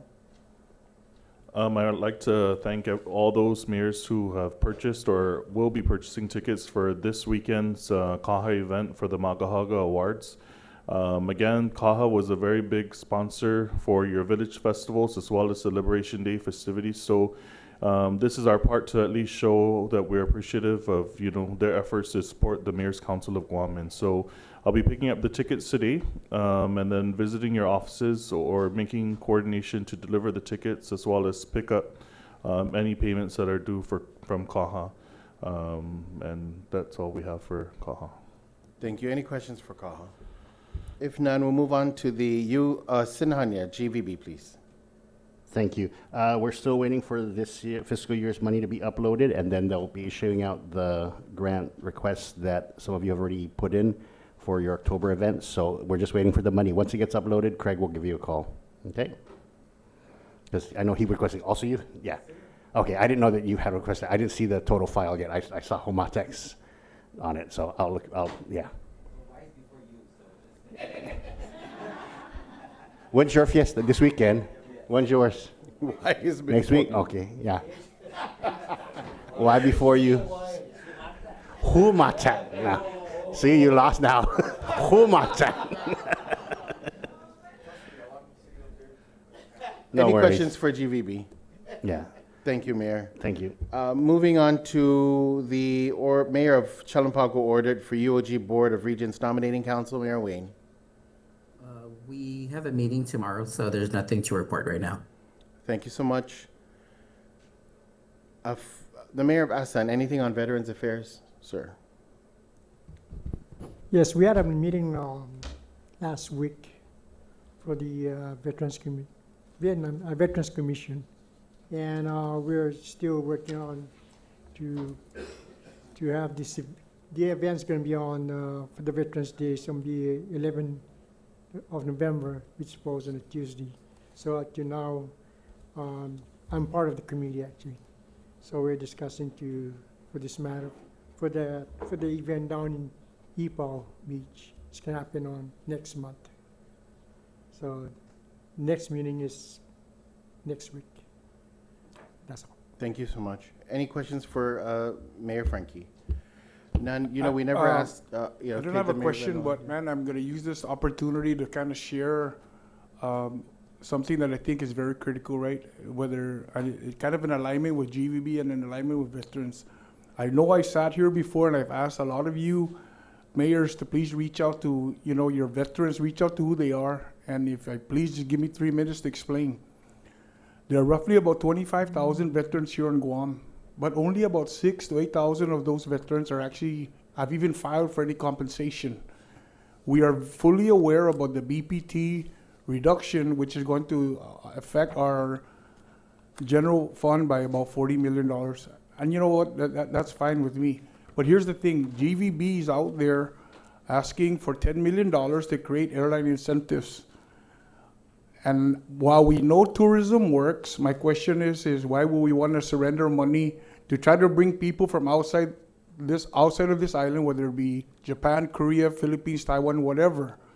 Why are we spending money to bring them here when I think we should focus inside and focus on the veterans? And by that, I'm saying the reason why I'm not so supportive of that endeavor is because the destination markets like Hawaii and other places are fighting for the same people. And we're constantly fighting for this. I'm saying let's focus on getting the veterans out to apply so that they can bring money in. So let me just give you numbers. I'd rather see $500. We put out a flyer for $10 million, a flyer to all the veterans of Guam, give them incentive to come out and apply.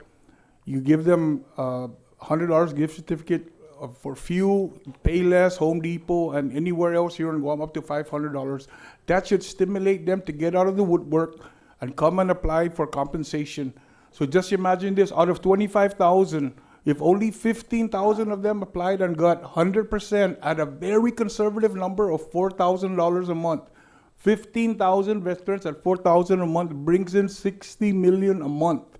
In 1 year, they would bring in $720 million. And as we've seen in the past, tourism like COVID was severely affected. But if we have all the veterans apply, that's money that's constant and it's never going to change. And it's for a lifetime. It's not one shot, it's for a lifetime. Even more optimistic, if all 25,000 got 100% at 4,000, mind you, some veterans are getting $8,000 a month.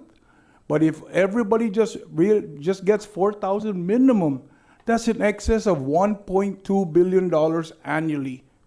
So again, as we talk about the veterans, I'm asking each of you to become, the voice within your community. There's a lot of people out there, and a lot of them, for whatever reason they have refused to go and apply. But think about the bigger picture. The bigger picture is this. Not only are we going to have a constant revenue stream, but the feds are going to now be forced to build a hospital dedicated to the veterans community. What does that mean? GRMC, GMH, and the Naval Hospital will all be relieved, giving opportunity for more beds to be available to everybody else. So again, I plead with you, my colleagues, to please go out there and talk to your veterans. I want to share a very optimistic story. 2 years ago, I spoke to a Marine in my village who already refused. I guided him, took him to the vet, got him started. He started at 10%, worked his way up. Just last week, the guy got full compensation for 100% of $4,600. What did that guy do when I asked him, what did you do? He took his family out for the very first time. Mind you, these guys had never had insurance or nothing. Yet he had a family that was growing. Took them out to Sabaki Tower, had the greatest brunch ever. So what happened with that? The community got, they benefited because the waiter, waitresses, the cooks, and everybody at Sabaki Tower got paid, right? From this one instant. And then he also got a retro of over $50,000. So how can you go wrong? It's a little effort on our part. So imagine if we can get the veterans money to all come in and float into Guam, what does that mean to the general fund? It actually means it will grow and balloon. What does that mean for us? That means we get a bigger and a budget that can be funded just because of that growth of economic stimulation only with veterans alone. So while we impact those families, it also is going to benefit the entire community. Thank you. Thank you, Mayor. While you have the mic, would you mind reporting on the community health centers, since you and Mayor Ungakta, right, are on that board? Is that correct? Please. Yeah, have another one. Oh, okay. Okay. The Mayor of Aston first. I forgot to mention this, but colleagues, just be prepared to get one of your nominees for each village. They need one veterans to present for your nominees for the Veterans Day. And again, yes, you're right. Thank you, colleague, Mayor TC. You're right about these veterans that are being waiting out there. There are a lot of you. Some don't want to come in or present themselves, but I know there's a lot of veterans waiting outside. And I know the way I picked on my veterans for nominees, I go to Vietnam vets. They're all getting, like, they're disappearing already. A lot of them don't want to go out there and present themselves. Since the past, a lot of these veterans are not being recognized until now. I'd like to thank you for all the veterans that are being served. And again, Mayor TC, I salute for you for what you're saying. Thank you very much. Thank you, Mayor. Mayor Okay, so Benmar. yeah, not so much to report in the public health, but one thing I want to do say is that there's a very big push within the board to try to make the Guam Community Health Center become autonomous. And that's going to be very critical for us because right now the way the board operates is we're kind of being governed by the overall director of public health. Even though we have a big say, but there's still an umbrella. We're still an umbrella of public health, so we're trying to sever ourselves, become an autonomous organization. The one thing that I do want to say is that, and it's something that I've been pleading with in the board, the Guam Public Health is viewed as the health provider of the last resort. And I really think that we need to change the mindset of everybody. I mean, I, for one, grew up with public health being my provider growing up. So, of course, it is viewed as, low income availability. No, it's not. Today, Guam Community Health Center is actually a health provider and accepts a lot of insurances from around. So a lot of folks, I know when they say, I try to make an appointment with this doctor at a private clinic, but cannot be seen until 30 days out. I'm saying, please express to your constituents that the public health, Guam Community Health Centers, are actually open. We unfortunately only have two now, one in Alahan, one in Dededo, but still there's a lot of opportunity for growth.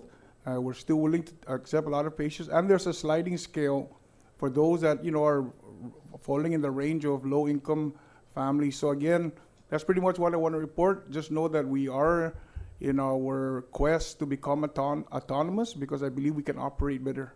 Thank you. Thank you, Mayor. Any questions for the community health centers or veterans? Okay, thank you. Mayor Hoffman, did you have anything to report on Christmas at all as a standing committee?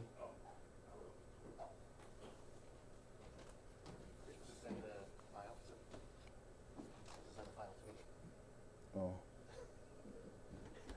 But no, so I've been asked by the president to chair the Christmas. So it is December 12th at Leo Palace. So my team will be reaching out for getting representatives. We'll meet, we'll probably do 2 fundraisers and then just go from there. I know there was talk about from some of the employees, they don't want a lot of talk, they want to dance and to enjoy themselves that way. So We're going to try to keep the program very, very, very, very small, and it's just mostly just going to be us sharing our camaraderie and having a good time. So we are going to be starting to solicit, and when we do that, that'll just kind of, hopefully we'll get a good response from the community, and then anything else will kind of come up. I don't really want to just focus on buying kegs or doing the other things there. I think you can buy your own alcohol on that end here. I think we'll make it fair for everybody, but I appreciate the support, and so you'll be seeing some memos from us. So thank you. Thanks, Mayor.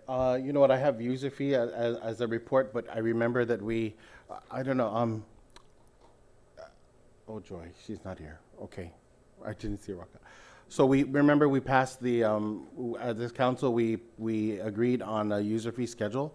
So I just wanted to follow up with the executive director if communication was made already to the legislature. So we'll come back to that, because that's what we're pending, right? So the legislation is what we're pending. Okay, unfinished business to the FY26 budget. So everybody knows that was, well, if you don't know, it was overridden the other day. And so the amount that was appropriated to us was more than last year, but below our request. So last year's budget was it was approved at 12 million, and then there was a supplemental there was an additional, and then it made it 14, I believe it was. And so this year it's 16 million, and then there's an amendment made by Senator Salas Matsanani for 2 million. So you have the digest, because the 16 million is going to these figures will affect the 16 million. So initially in our request, we made certain decisions as a council to purchase certain items, and one of them was the feral swine program, the island-wide feral swine program. Several of you have come to me since then saying that you're not affected, but we all voted. And so if you're not affected and you want to, so I'm asking you, giving you the opportunity to rethink that, because it's $60,000 out of this budget that was reduced. So I'm gonna go through it line by line. I'm asking you to no, I'm not asking you to reconsider. I'm asking you to let me know if you want to reconsider that amount. So if you take a look at the digest that was given to you, this is all for the admin side. I'm going to go down on the fourth column that says FY 2026 request. I'm going to go through that. I'm going to go straight down. On the first block, there's internet services upgrade at 25,000. So I'm not sure that 25,000, I'm not sure that we can afford 25,000 for internet upgrade. And I'm not sure if it really is going to cost 25,000. Then the second line item on training at 65,000. Because our budget was reduced from our initial ask, I really believe 65,000 is a large amount. So those two items I would like to reconsider. If you move to the Schedule C, an office hardware, janitorial and computer supplies at 40,000, I think we need to reconsider that amount. And if you go all the way down to Schedule E, second to the last block, USDA Feral Swine Project, that's where the 60,000 comes in. And like I said, this is not my decision, this is our decision. So after we had approved it the last time, I received many calls after saying, Hafa, and everybody voted. And so at the time, it was a unanimous vote. So please understand that I'm not asking you to do it, I'm giving everybody an opportunity. So I have not spoken to USDA on a renegotiated amount, but it's certainly something that we should consider. No, can we vote on that right now? Yeah, we can. I'm going all of this down so that you can see what I'm asking you to consider, and then we'll go back up, okay? And then the software on Schedule F for 74,000. I think we're supposed to purchase that this fiscal year at 25, so I'm not sure about 74,000. On the servers, I think we really need to consider 15,000 for servers. The heavy equipment with the operator, because again, I received many phone calls afterwards. I want to be very specific about this 350. This 350,000 was that we were going to have something central, and that we would have a lease on heavy equipment that you could rent, or that you could borrow, or sign out, right, village by village. The comments that I was getting afterwards were different. They were, Basta, let's just give us the money, we'll do what we need to do.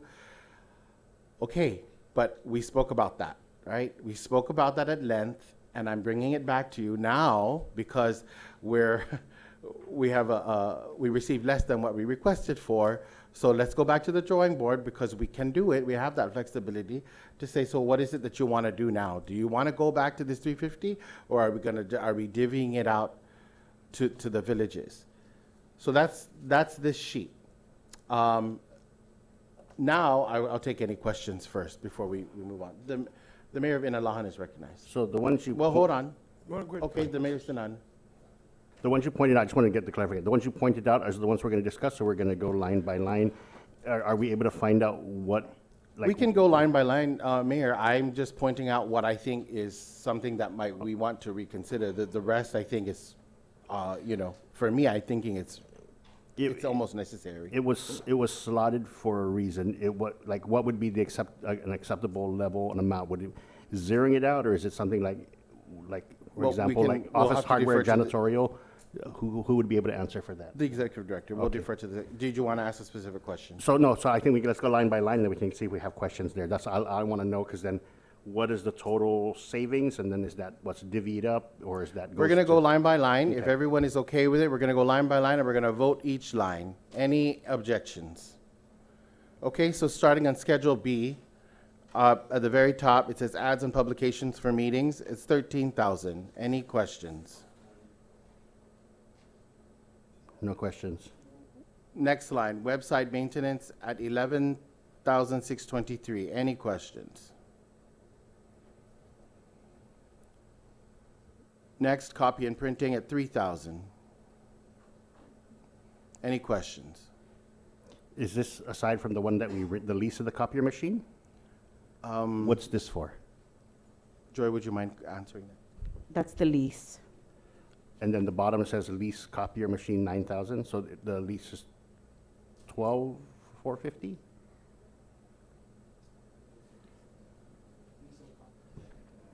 Just two more down I'm goes sorry, the lease. I'm so sorry.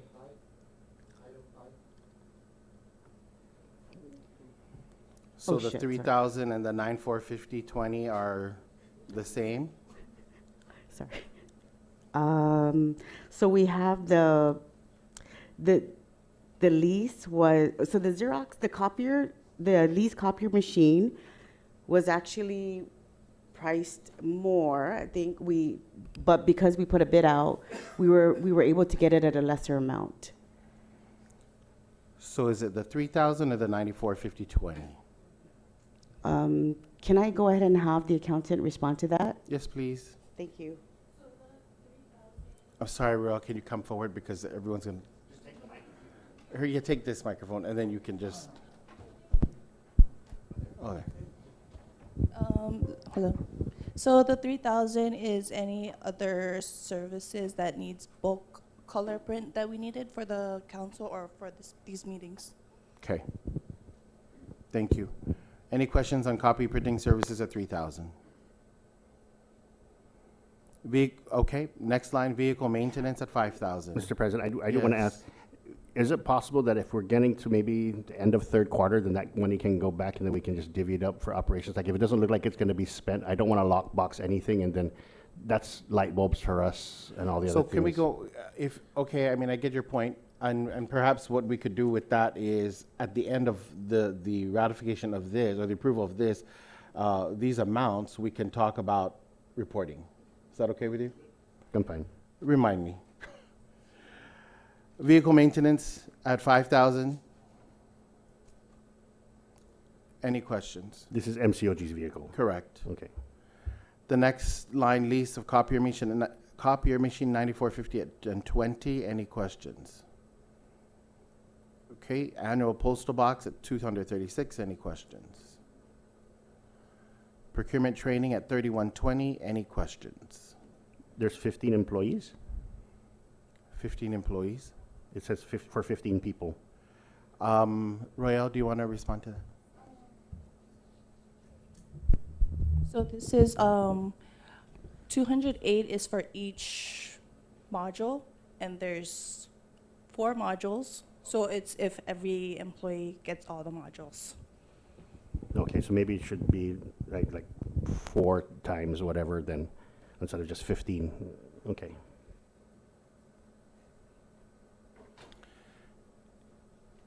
Did you have an amendment to that? None, I'm fine. I understand it now. Okay. So it's 4 different modules, so 15 divided by 4. Yeah. Okay, and then moving on, internet services upgrade at 25,000. I'd like to know what this is. Royal, 25,000. I upgraded my building and it didn't cost me anywhere near that. So this was in the anticipation if we get a software, we're going to upgrade for all of the villages if it's needed. If So- we were to get the automated system. So this is for all 19? Yes. This is internet services for all 19 upgrades. Has an assessment been done to see if all 19 need it? Because I'm already on the fastest available, even including a satellite. No assessment was done. This is just our estimate. So just a foothold. Okay. Can we just go around since there is a majority here? There's actually, 2/3.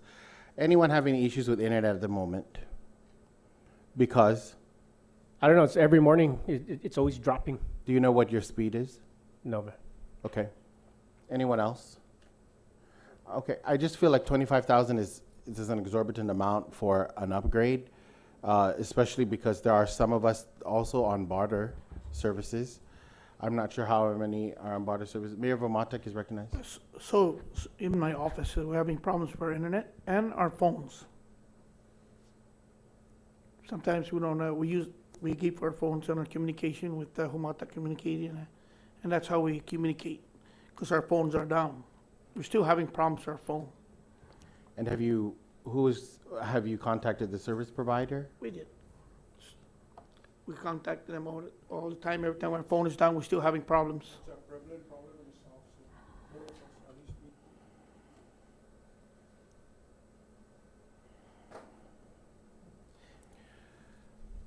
Okay. Mr. Any- President, sorry, the Mayor may I Zone. ask if MCOG can do an assessment in every village so that we can move forward? Because I think that each village mayor's offices are very unique and they have their own technical situations in regards to Wi-Fi, because our data. Like in the village of Jotnya, we went with almost 2 weeks without phones, because it dropped. So we of course contacted the provider, and they were not accessible until like a specific date. So we just had to make it work. So may I ask if MCOG can do an assessment so that we can figure out a little bit more specific as to the amount being presented here? I think the Mayor, if I could answer, all of this is going to tie into one of the announcements that I need to make, which is the grant award that we received, that I've been working on with Vera. And so I think that portion will not only upgrade this, but it will give us everything we've been talking about regarding emergency communications. So I'm almost, and that money we have. So I'm thinking it's almost not necessary for 25,000 to go to. If the feds are going to update. Right, upgrade if it's going to be paid for, right, in the grant award. And I did want to add, Mr. President, I know Mayor Trampaco came from GTA. I know all of us have also different systems. There's 4 providers, so this is the hard part. How do we make them all talk to each other and be correct? Because someone's going to be on Link, or even there's 5 providers actually. So, you have PDS, ITNE, Docomo, GTA. Well, and so then that's what the grant's going to do, right? It's going to make, because it's regarding cybersecurity as well. So everybody, the entire council will speak the same language. So whatever you're currently on, and we'll discuss that at length at another meeting, because this will belabor this point. But what I'm saying is, I think we've been working hard to get the council to that point where we're up till date, if you know English. And so I think that'll work. So then, Mr. President, I move that we remove the 25,000 off this and just put it as just take it off and zero it out. Okay. There is a consideration to remove the 25,000. Is there any other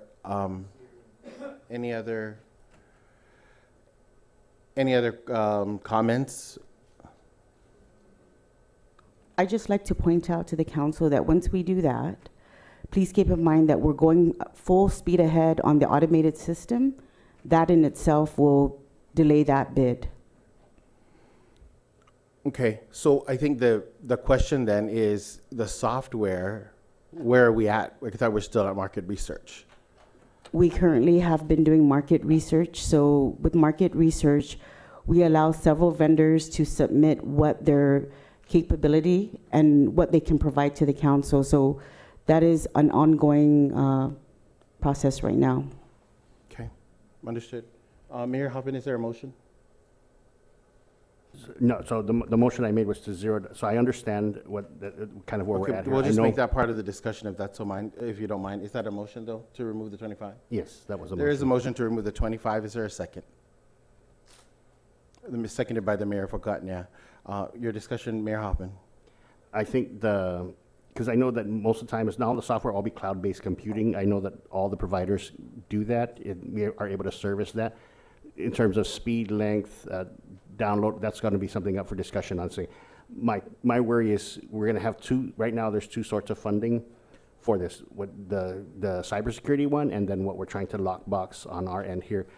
That's going to be, because if we go ahead and do it, then the cybersecurity people are going to be like, okay, we don't need us. And that might be a bigger pool of money to do that, to augment and I'm just worried that they're going to say like, oh, you're already doing it, so we're not going to commingle the funds and we'll see you later. So that's kind of where we're at. If there's no software in place and it's still on research, it's just going to be based on an as-is, what we're currently using on our systems, and then go from there. And I think I would prefer, to just zero it now. And then if we need be, and then just move money later on. I'll agree. I don't think it'd be a detriment to the operations, especially where we're still on market research and we still have to go through, there's 4 phases, right? So any other discussion on this motion? If there are no other discussions, the Mayor of Agana is recognized. Yes. Just as long as, I agree in the 25,000, but it's like you said, just as long as we could, it'll be amended, that we'll get it back if we need it, right? It's not going to be, is that what you're saying, Mr. President? Oh, no, I'm not saying that at all. It's just to be removed. Be removed, but if we need to circle back because of We'd have to find the money, yeah. Okay. Just to set it aside. Okay. Any other discussion? All in favor, please say aye. All opposed, please say nay. Okay, we'll have to do it by a hand vote, a hand count. All in favor, please say aye.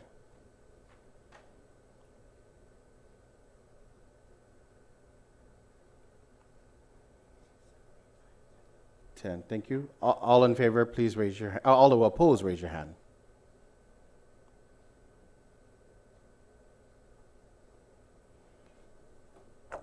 Motion carries. Thank you. So the 25 is removed.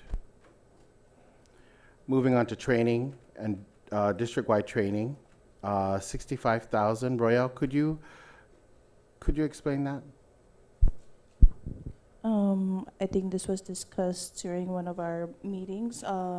You wanted trainings for district-wide training for customer service and admin.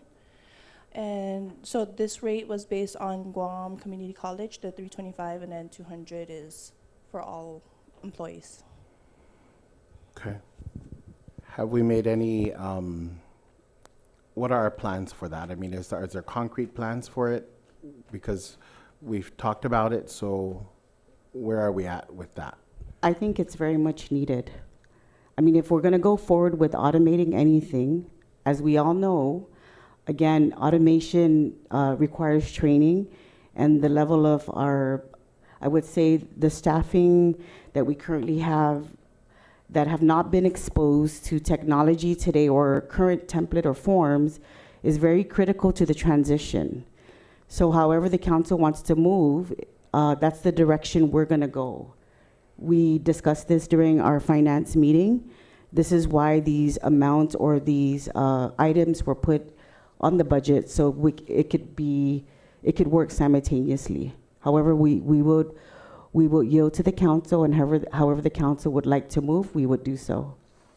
Okay, so I just want to be clear then, because the traffic control, forestry, all of that I organized didn't cost a penny. It came from our dues, right? The refreshments.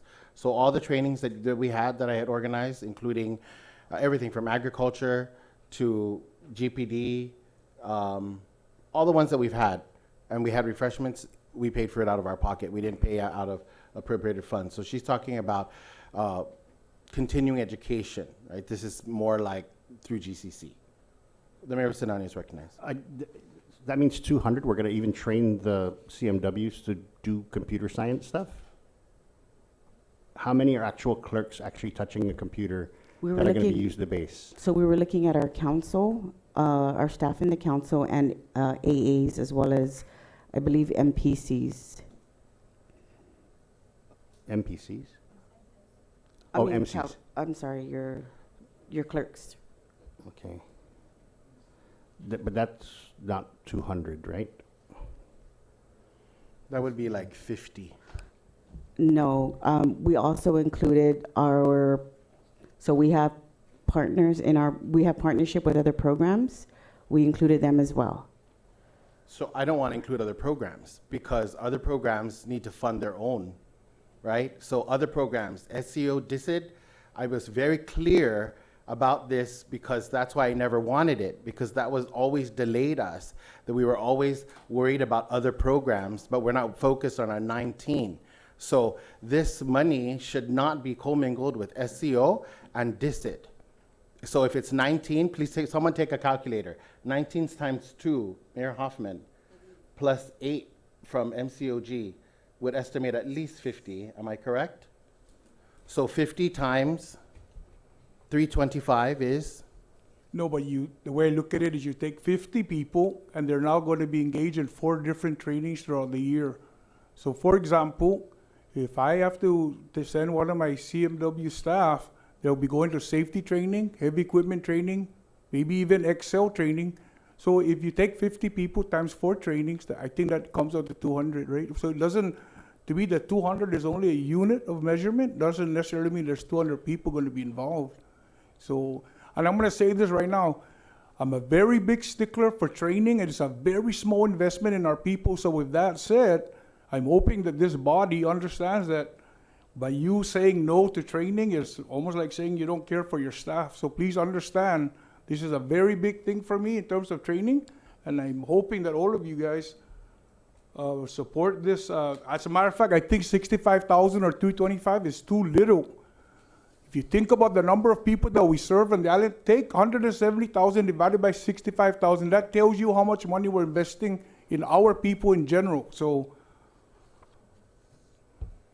That's fine, and that's a valid point. I feel that even the 200 and the 325 unit price is where it's misleading, because it's not 325 per training, right? So I understand what you're saying, and we can have across the board trainings, but they're not all 325. So we can give a good estimate, but I think 65 might be overshooting it. So if you took, even if you doubled the quantity, or you made the quantity 100, times 325, it'll still only be $32,500, which I think in our history, we cannot shoot high because it's not going to get done. We're a year. We've been talking about training for a year.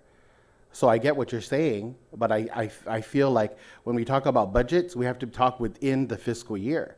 And so within this fiscal year, is it truly attainable to spend $65,000 on training? I honestly don't think we can do it. So I make a motion then for $32,500 for training. Is there a second? Seconded by the Mayor of Agutnia. Any other discussion on the motion? Prior years, this was always just paid out from the district itself. When we need to send somebody, like the ethics, that came from our own budgets. We did a JV to the agencies that did it. Is it now MCOG's slide going to cover the costs of the ethics training and everything like that? So Well, this that's is what what it this is here. does? Well, that's what it is Or here. is it no longer the district's responsibility? It was MCOG's. Okay. So I'm trying to think, because when we do drug testing, it comes out of our budget, doesn't come out of the Mayor's Council budget. So training, it always came out of our budget prior to. So when we did the ethics, it came out from our own, we actually paid it with our NAFs, and then we did that. It was JV, it was never charged to the Mayor's Council. So something did change, or something in the law stated that the council covers the cost versus the district? As a matter of fact, Mayor Hoffman, you make a valid point as well, because if we take the $2 million that we have not touched and you divide that 19 ways, you got 105,000. You can pay your own employees training. So I might want to amend my motion to cancel it. 0. Part of discussion. I want to say something. Oh, I'm sorry, you want to say something? Oh, no, I was going to just say, President Jesse, I do support your recommendation to take it away, right? And then let the districts handle the training. Okay, so I do withdraw my motion. Is there another motion on the floor? Mary Wayne, did you want to make a motion?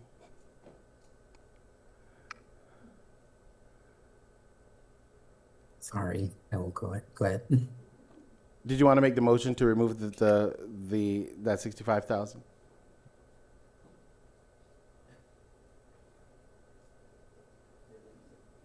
You're on mute.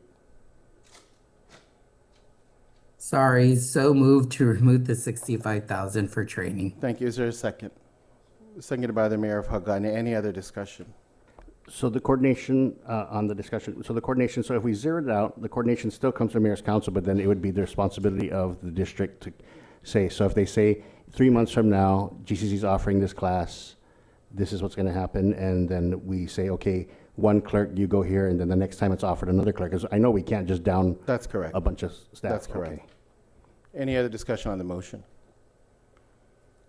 If there are no other discussion, all in favor, please raise your hands.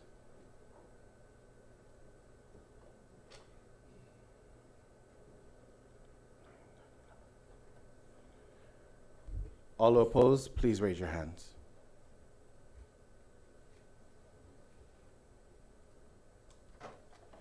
Thank you. The motion carries. Janitorial services, 6,000. Any questions? If not, moving to Schedule C, official vehicles is the council official vehicles at 3,000. Any questions? If not, moving to office, hardware, janitorial, and computer supplies at 40,000. Any questions?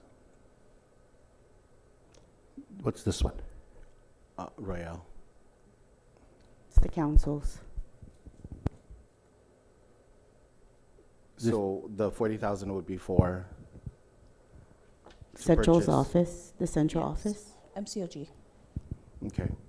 Are we purchasing computers? Are we office furniture? What is the word? Because That's- we purchase computers. So that's the supplies for the computers. Like paper and other supplies. Okay. This is consumables then. Yes. Oh, sorry, supplies, not computer. Okay. Any questions? Is No this what que- was spent last year or the previous years? Is this like the kind of the Yes. tracking? In 2025, there was authorized 40,000. No, but what was actually spent? Because what, in previous times, it was, it was like we spent X amount and then suddenly they're like, we have 10,000 left over, then all of us got deliveries of toilet paper and, because there was an excess. What's the tracking? What's it tracking? I can't give you the amount right now, but if later I can give you. But it's around, I think, 30,000. Okay, Still tracking. okay. Any questions? Okay, moving to Schedule E. USDA Feral Swine Project is 60,000. Any questions? Are they still up for, is that, like you said earlier, is that amount still valid, or is it? Well, I know they're 60,000 out doing their 60,000 was the initial discussion Agreement. for the entire island. But remember, after we did this, that after it, everyone calls me at all times of the day telling me, Hava, we don't need that. We don't have pigs in my village. And I'm not going to call you out. But the thing is, if that's the case, then this is your opportunity to say, okay, let's lower it or raise it if you want to do that. But I just want to give Raise it. everyone opportunity. The mayor of Inalahan is recognized. No, I'm saying let's raise it. Because the issue that we're having is that right now USDA is saying it's based on the number of traps that are available. What I hope from this program is that we have at least one trap per village for those of us that are being affected by it. I'm asking that we get, at least more traps. I know at 60,000, I thought that was a very low cost, but if that's kind of what they're asking to start up, then I'm saying we do it, at bare minimum do that, but definitely not reduce it. I'd rather propose we increase it. So 60,000 is not to purchase any of the equipment, it's for them to do the job. So the program was never for us to purchase the equipment to give it to the mayors. The USDA employees are the ones going to do the job. Yes, so I want to say that, so in communication with the Southern Soil Conservation, they were given a grant to buy some traps.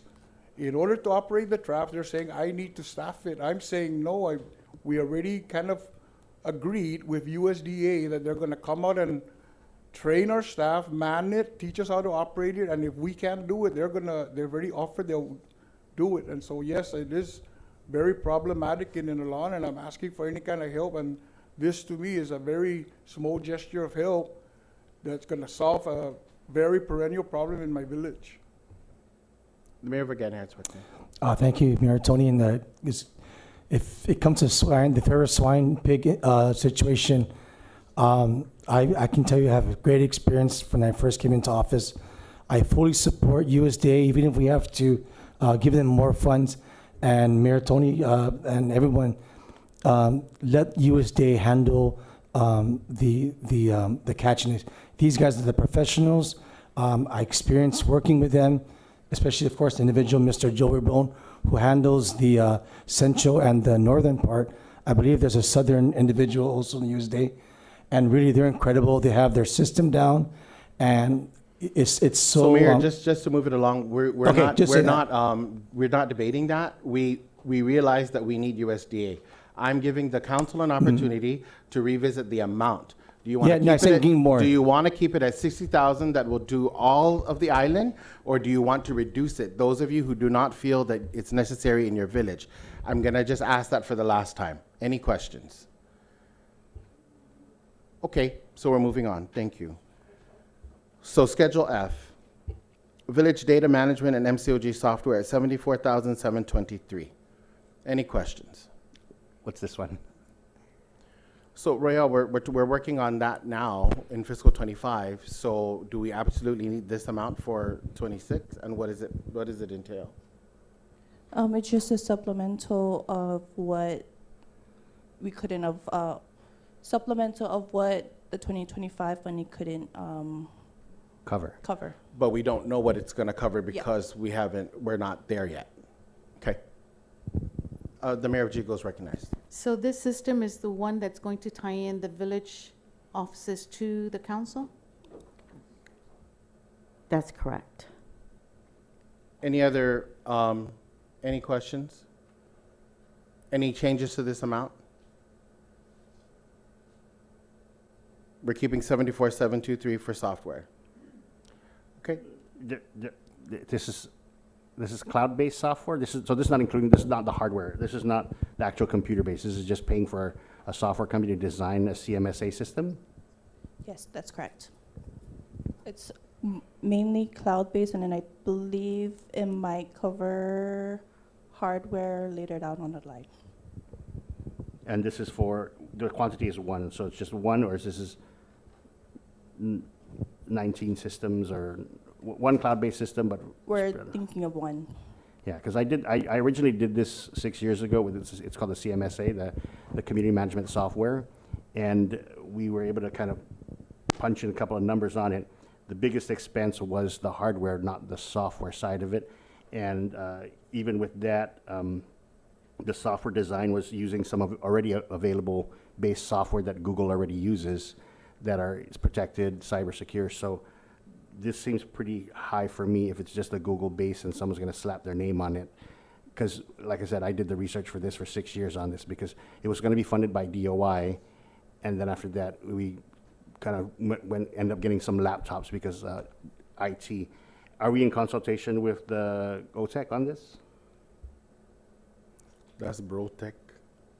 No. No, we're not in contact with OTEC with this. I suggest we probably do, because if we're already working on one with the cybersecurity, I think OTEC did send a memo out saying that they actually wanted to be involved in a couple of things in system upgrades, purchasing, and so I know there was a memo, I think maybe a few months ago, an email to all of us talking about cybersecurity and what this would entail. So, because I think as we look to the software side of it, that's 170,000 people's private information going to be in a system, and how secure is that system? So I'm just very concerned that we need to make sure we're consulting the government agencies that handle data. Are we keeping the 350 as the 350,000 in FY25 for this? Are we setting that aside for this purchase? Yes. Okay, so I just feel that because we don't really know yet what it is, I don't know if 74,723 is a prudent amount to keep there. I believe that we should delete it because we don't really know what it's going to cost us at all, and we're not there yet. Meaning I'm just saying that we're going to hold it again. We're going to save it, and then we're going to go another fiscal year having all these lapses, and then you guys are going to come complaining because you don't have money. Any other discussion on the motion? Or any discussion on this item? Okay, so we're keeping it? Okay. Moving to servers at 15,000. I mean, servers, do we really know the cost of servers? Is it really 15,000? I see, that's what I'm saying. This is all parcel of this whole software thing. We're not sure. We're shooting in the air, and we don't actually have a number. And we've been talking about it. So I'm just saying, again, within this fiscal year, this is not a savings account. What are we going to achieve this fiscal year? What are we going to achieve today? Today is October 1st. Everyone okay with 15,000 there? We don't even know what it's for. We don't even know how much we need at this point. You know, for me, my comment is I'd rather treat this like an insurance policy, right? I'd rather have it and never need it than to need it and not have it. So by us just squashing all these numbers out, now we're just narrowing our potential by constantly squashing these things out. Again, that's just my opinion, but I'd rather have it and never need it than to need it and not have it, right? So that's just my opinion. Can I? Yes. Mr. President, I'm sorry, just again, it's really entirely up to the council, but I do like to state for the record that when we are beginning procurement, we have to certify the funds. So if the funds are not there, we will not start procurement. I just want to make sure that I put that out there while you're going through the budget. Thank you. Okay, any questions on the servers? So I do. Okay, Mayor Sinania. So with that being said, on the previous lapses, leftovers, carryovers, there's quite a large chunk of money. Could that be set aside for that instead of using this year's fiscal budget? Who are you addressing your question to, please? And I just want to know either Royale or the director, because what you sent last night on the kind of the lapses reserves, that's quite a huge chunk of money. I'm pulling up my old file, a CMSA system using 4 phases, which would have been application, project management, staff support, and systems and hardware. The projected amount that we asked DOI was for $750,000. So that's a large amount, and that's based on research with the IT companies, with Google, everybody that kind of did that.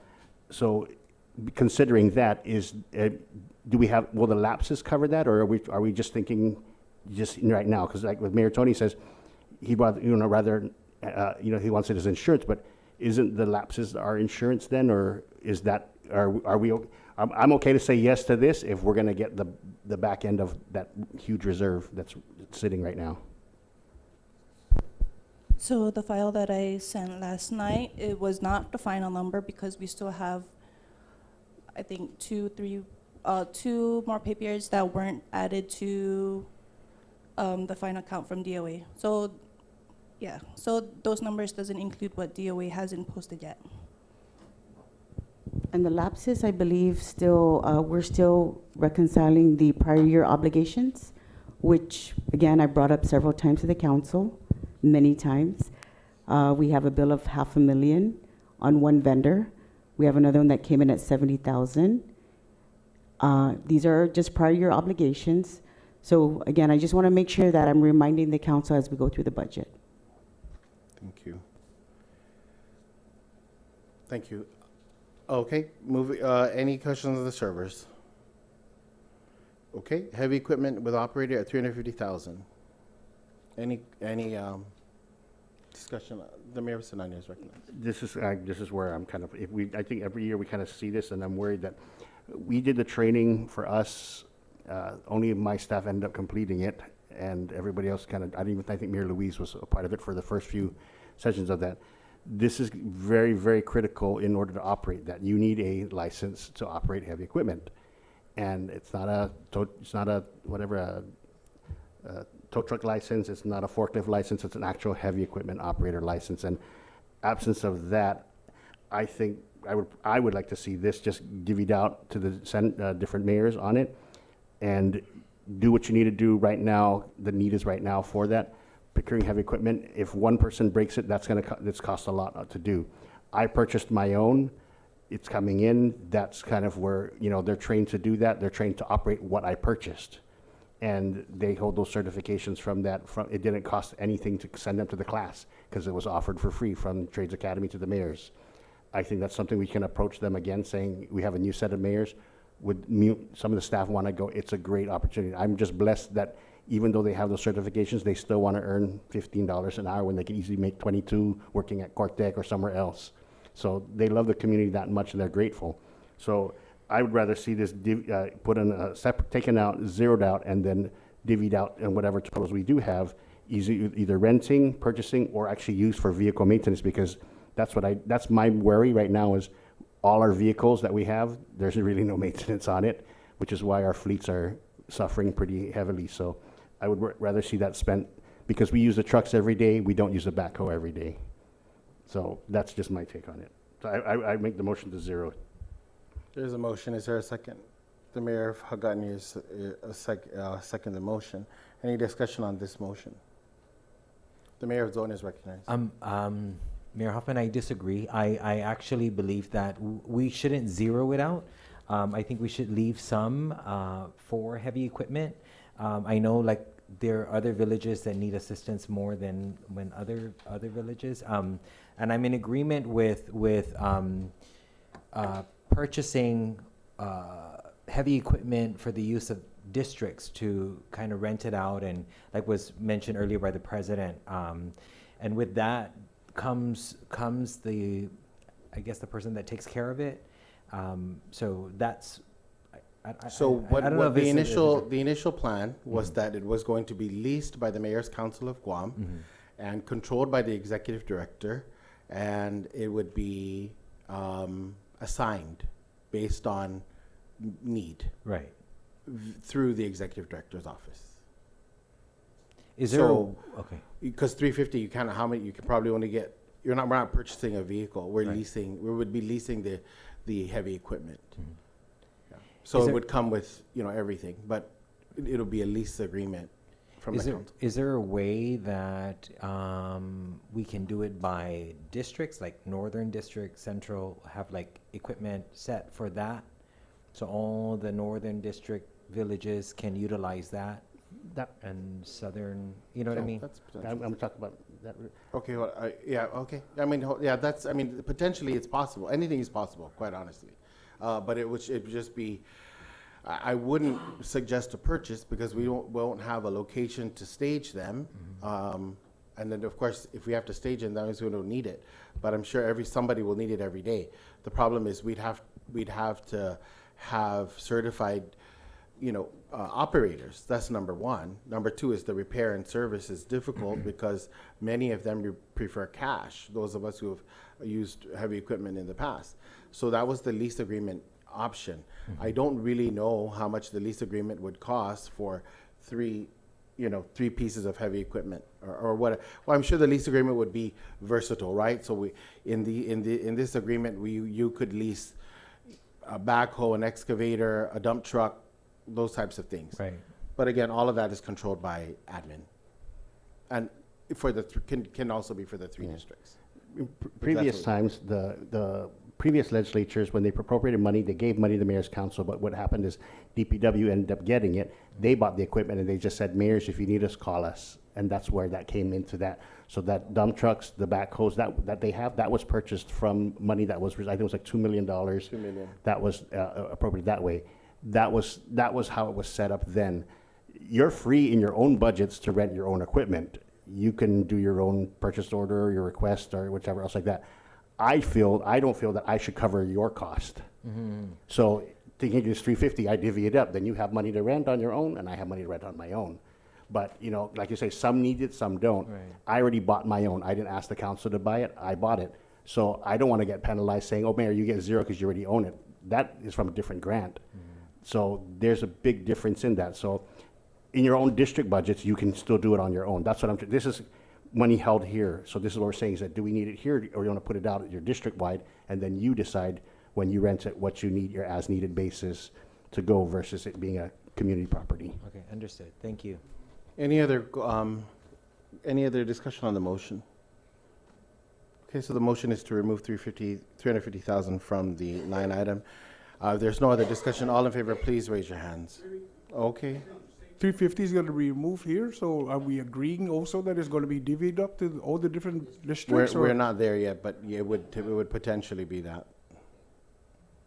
Anything Kind you're of like assurance now before we vote that we're going to squash this out? So, sorry, Mr. President. Anything I think we don't appropriate here, they'll have to redo the numbers for the budgets for the districts to say, okay, so your operations budget went from, whatever the amount that's proposed on paper right now versus now plus 350, plus 65, plus 25, then saying this is where it goes on it. So if that's what we choose as a body, because I think that's where the slotting is. Just like the legislature, we're saying this is now on a, not lockbox, but set aside, and then we can figure out if we want to go back and say we want 350 for vehicle maintenance, then that way, or we, like I said, each district just pays for your own. If I say, Homatech, here's $15,000, go to Geno's and fix your cars, then that's kind of how that works.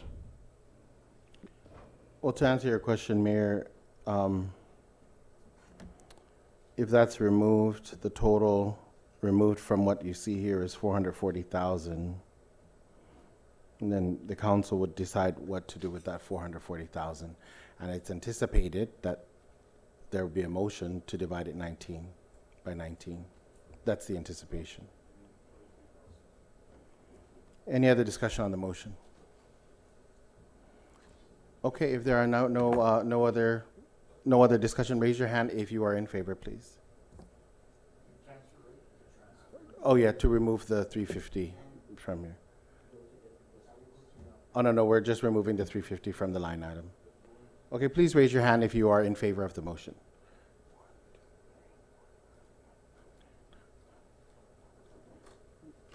Please raise your hand if you oppose You oppose? Raise your hands. Motion carries. Thank you. Now the total is 440 removed from here. Is there a motion to distribute that money? The mayor of Agutnia is recognized. 40. Okay, there is a motion to distribute the 440,000 to the 19 equally by the mayor of Hagåtña, and it is seconded by the mayor of Agutnia Heights. Any discussion on the motion? Just know that now that if we're moving $23,000, give or take a few, on that, keep in mind and put that in the back, that they're no longer going to do the things that we kind of removed there. You're going to be responsible for it. So you, in terms of when you see it in your money, don't say, oh, I'm going to spend everything on gas, and then say, hey, you need training for your staff. So set aside that. So, the power is going to be in you. It's decentralized, and say, you are now going to be responsible. So as you take your budget, say, hey, I kind of do need money for training, and I want to see who's available there. Because what you don't want is to train somebody who's going to end up moving on. So if there's no intention for them to stay, you can kind of figure that out with them and work that out with the council to schedule. But again, so anything that we removed here, so whether it be internet, whether it be rentals, or something, you're now going to be responsible for that. So don't rely on the council to do that. And so that's just going to be budgeting your 4 quarters and saying, okay, this is what I need to spend money on. Any other discussion on the motion?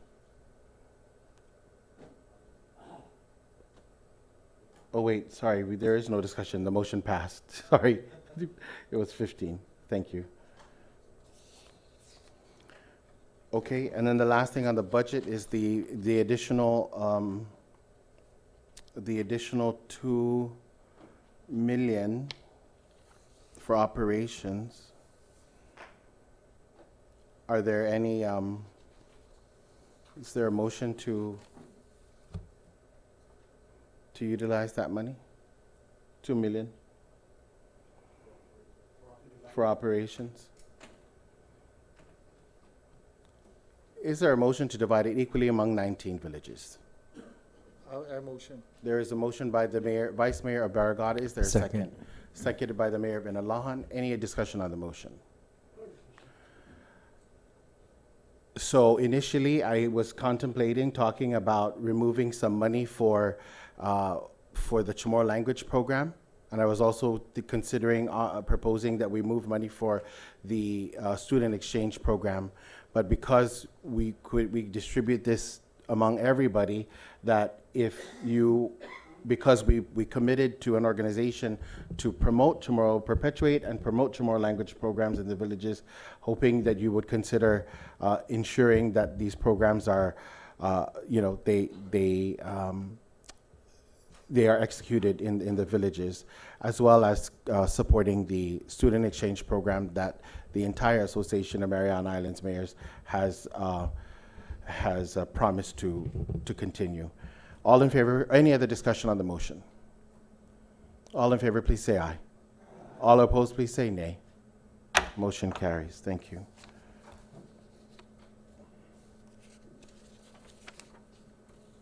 We're going to move on to item B on the standard operating procedures. So, there's still pending amendments. I have not been able to devise the draft. I did want to bring up, so the executive director mentioned that there's no timeline for the deposits of the funds, so that's related to the civil weddings. We'll go ahead and keep that status quo on the draft. We did not talk about, we provided timelines from the district office to submit to MCOG and MCOG to submit to DOA. This is regarding invoicing. But we didn't put any timelines, and I'm saying this because I hear it every other day. There's no timeline between the response between the districts and MCOG regarding PRFs. Does anyone want to have that discussion? Do you understand? So what it is Hafa Mayor, I turned in my PRF since June. I haven't heard from them. Mayor, I turned it in yesterday. My fiesta's tomorrow. That's what I'm asking. I'm saying it because those are real questions. And I get a call from a lot about it. So what is it? I'm asking you to consider it. Okay, so I have not finished the draft on that because that's part of the SOP. But if nobody has anything to say about it right now, please consider it before we amend it, and we'll have that meeting to amend this and adopt it. So the bylaws say that I have to give it to you 1 week before the meeting to adopt. I'm hoping to give it to you before then, and I'm hoping you'll read it and tell me yes, no, make the amendment so that the next time we meet, we can adopt it. Any questions regarding the SOPs? Okay, moving on to the 81st Guam Liberation for the closeout. Mr. President, Oh, I'm sorry, can I just yes. answer really Oh, quick? yeah, sure. Sorry. I'd like to make a real Yes. small announcement, just because you brought up procurement request form.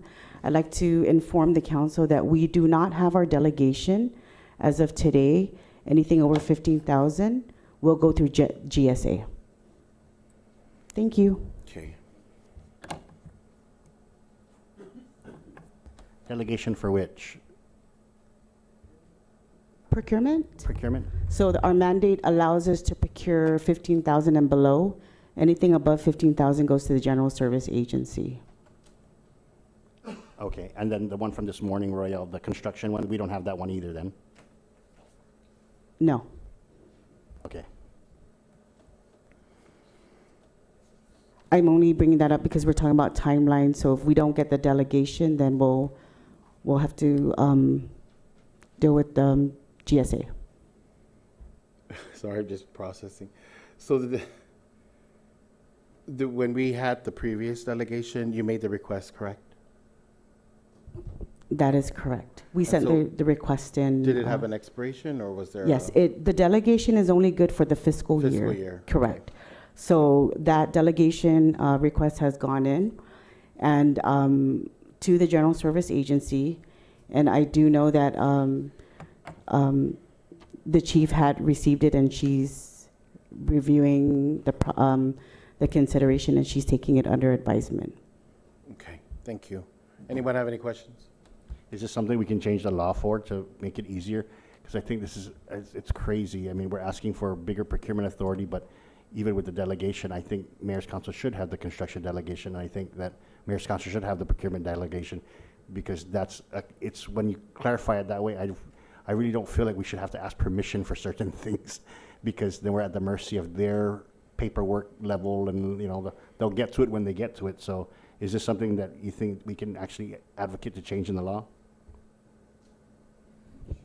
So if you recall, Mayor Hoffman, we actually testified together to request for our authority under the goods and services. As far as construction, that is solely the authority for DPW. But even if we just say construction up to a certain level, I mean, like, I don't need DPW to come and tell me I need to repipe something if it's easy that the contractors, as long as they're licensed contractors doing it, to me, that's the due diligence of it. Getting it involved in a cycle of paperwork is, so I think maybe 50 and below would be something feasible, or even 25 below, whatever's acceptable level, that they're like, yeah, you don't need to bother me with this one. Otherwise, it just gets burdensome to be like, okay, I need this done now, because it falls in the construction category. So I'm just want to see what would be the acceptable level. I agree. That's, I think, 50,000 and below. That's actually in the law as we speak. And typically DPW will authorize an end user to conduct that with that threshold. Again, that's not given to the council as we speak. In the past, I've seen records where they give the director authority through a document. I've not seen that this time around. Noted, thank you. Okay, thank you. Any questions? Okay, we're going to move on to the liberation. So we did receive the closeout reports from the parade, the festival, and the Queens Committee. And basically, what I want to close out is the financial section, just to make sure that everything is paid and everything is accounted for. And Mayor BJ did send an email with his report. I could share that with everyone, but Mayor BJ, did you want to report on anything just to close out, or are you okay with just the report? Well, the report that I sent to you, Mr. President, I'm hoping that it be dispersed out to our colleagues. One thing that I really, really wanted to mention was the situation that happened during the Liberation Parade. If I may read my letter. As chairman of the 81st Liberation Committee, I must express my deep disappointment with the decision that allowed the Queen's Float to proceed along the parade route without the full 81st Liberation Royal Court present on it.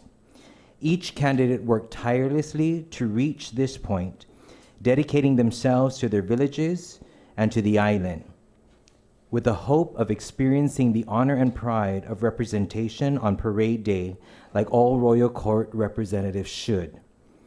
That single moment, the culmination of their effort, sacrifice, and community support, was to be their most memorable reward, yet it was denied. This was not just a missed opportunity, it was a dismissal of the dignity, tradition, and cultural values that we uphold. To have the court stripped of that rightful place because of a rushed parade undermines our customs of respect and inafat maulig. For whatever the reason the authorization was granted, it should not have happened. It defies who we are as a people and what we stand for. I stand firmly with every candidate in saying this act was wrong. Shame on whoever made this decision, for it betrayed not only the candidates, but also the spirit of our liberation traditions. This is not who we are, and it must never be repeated.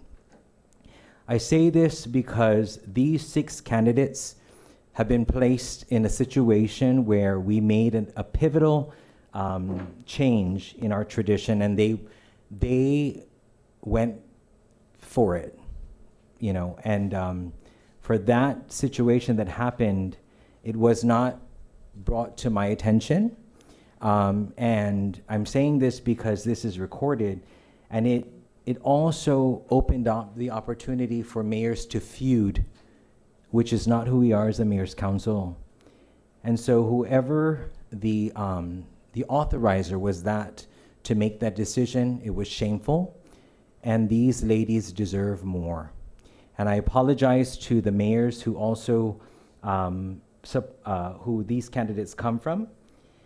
The damage is done. We cannot go back and do the parade again, but I urge the Mayor's Council to think of these 6 candidates as we move forward in the 82nd Liberation.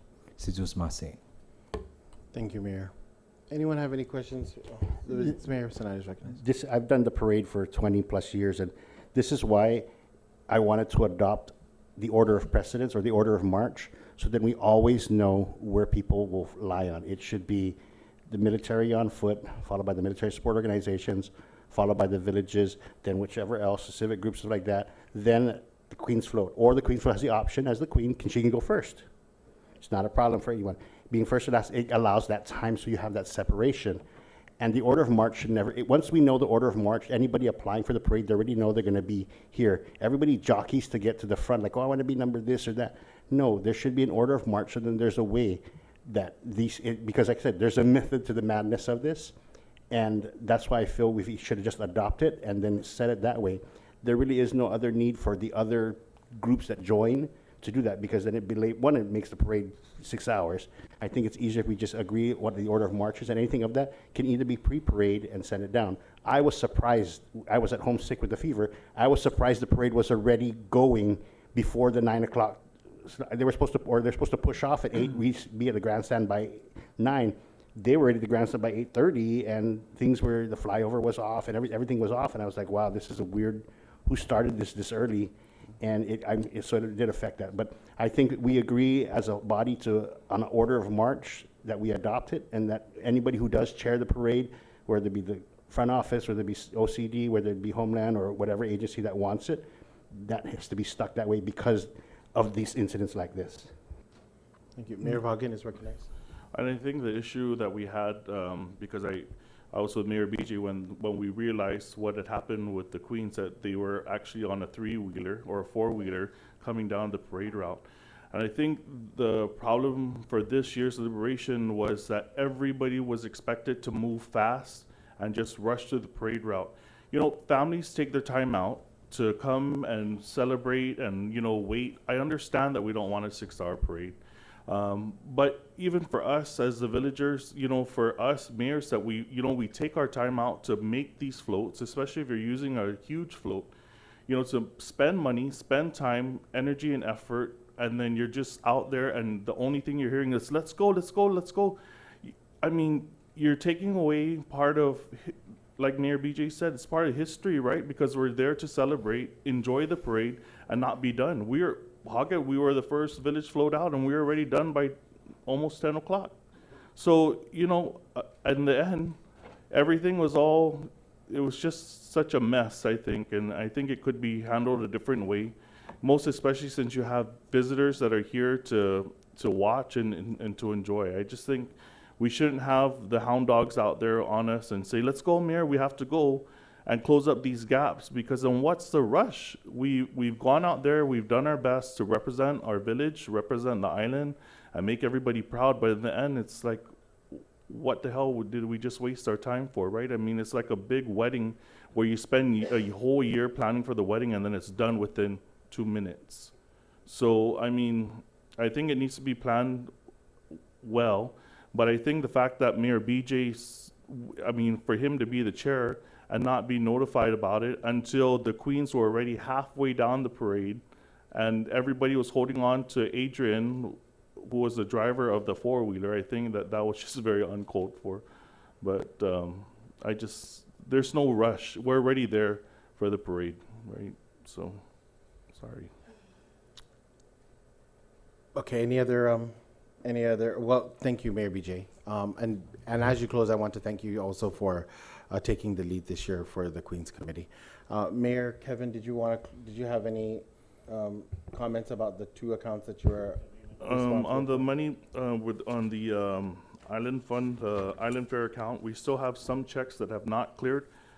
So the report that I submitted to you today, there's still, it's going to be off by maybe about 2,000, give or take, only because there's about 2 or 3 checks that have not cleared. But there should be no more outstanding invoices that should be submitted, because then we've already sent emails out to ask those that were in charge of the respective committees to send in any of their billings that need to be cleared and paid. Okay, thank you. And what we'll do is, if we can have by the November meeting, if all of those checks cleared, so that we could give an accurate accounting report to the council, and they can make a decision as to what we're going to do with it. Any questions for either Mayor BJ or Mayor Kevin? Okay, as we close out this 81st Liberation, I want to ask the council again, is this something that we want to do?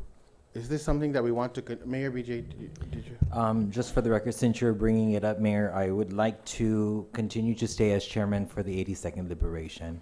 I've also met with our 81st Liberation Committee, and all of them are on board, to include also Mayor Wayne, who is online. So, yes, I would like to still stay. Okay, so I think, but before we go there, if you don't mind, I'd like to first, before we go appointing committees, and before there's any actual committees formed, I'm asking the council as a whole, because every one of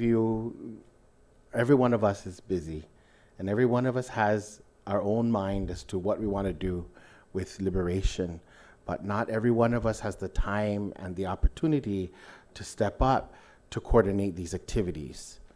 And the last few speakers they have valid points. But I'm asking, do we want to continue to do this? And if we're going to do this, we have to follow the law. And the law is real specific about how we're going to procure items. You can't do it the way you think. And if you've never done it before, it's not as easy as you think. Just because there's $10,000 in the bank, you're just going to spend your $10,000 the way you want to spend your $10,000. No, you still have to solicit. whether, but you just still have to solicit. You still have to have all this documentation. And you know what? It has to be valid documentation. Meaning, is it a real invoice? Is the vendor licensed on Guam? And if they're not licensed on Guam, did you select everybody on Guam? Did you do your diligence to ensure that you gave everybody on Guam an opportunity to solicit and to quote? Because if you did, then that's when you can go off island. And I'm not saying that we're not doing a good job. I'm saying we've been audited before. And we don't want to have to go back and, I mean, this is, we don't really need to be audited over something that's not, well, it is our responsibility because it's mandated by law. But what I'm asking is, if we're going to do it, it's not going to run like last year. Because there's going to be more rules, because I'm not going to figure out at the last moment how we're going to pay X vendor or whatever, right? It's just because we really have to do it right. So I'm asking the council, do you want to continue to do this? Because if there's no discussion, then, we'll table it and we will make a decision at the next meeting, which is in November, about Liberation 82. But if it's law that's going to be changed, it needs to be addressed now, because it takes time. Congress is longer in America, but it's longer in Guam. The Mayor of Inalahan is recognized. Yeah, so my comment, obviously, Mayor BJ, so I guess if you kind of had the Liberation festivity in a pie, the pie that I'm referring to is, or the piece of the pie is the Coronation Queens Committee, right?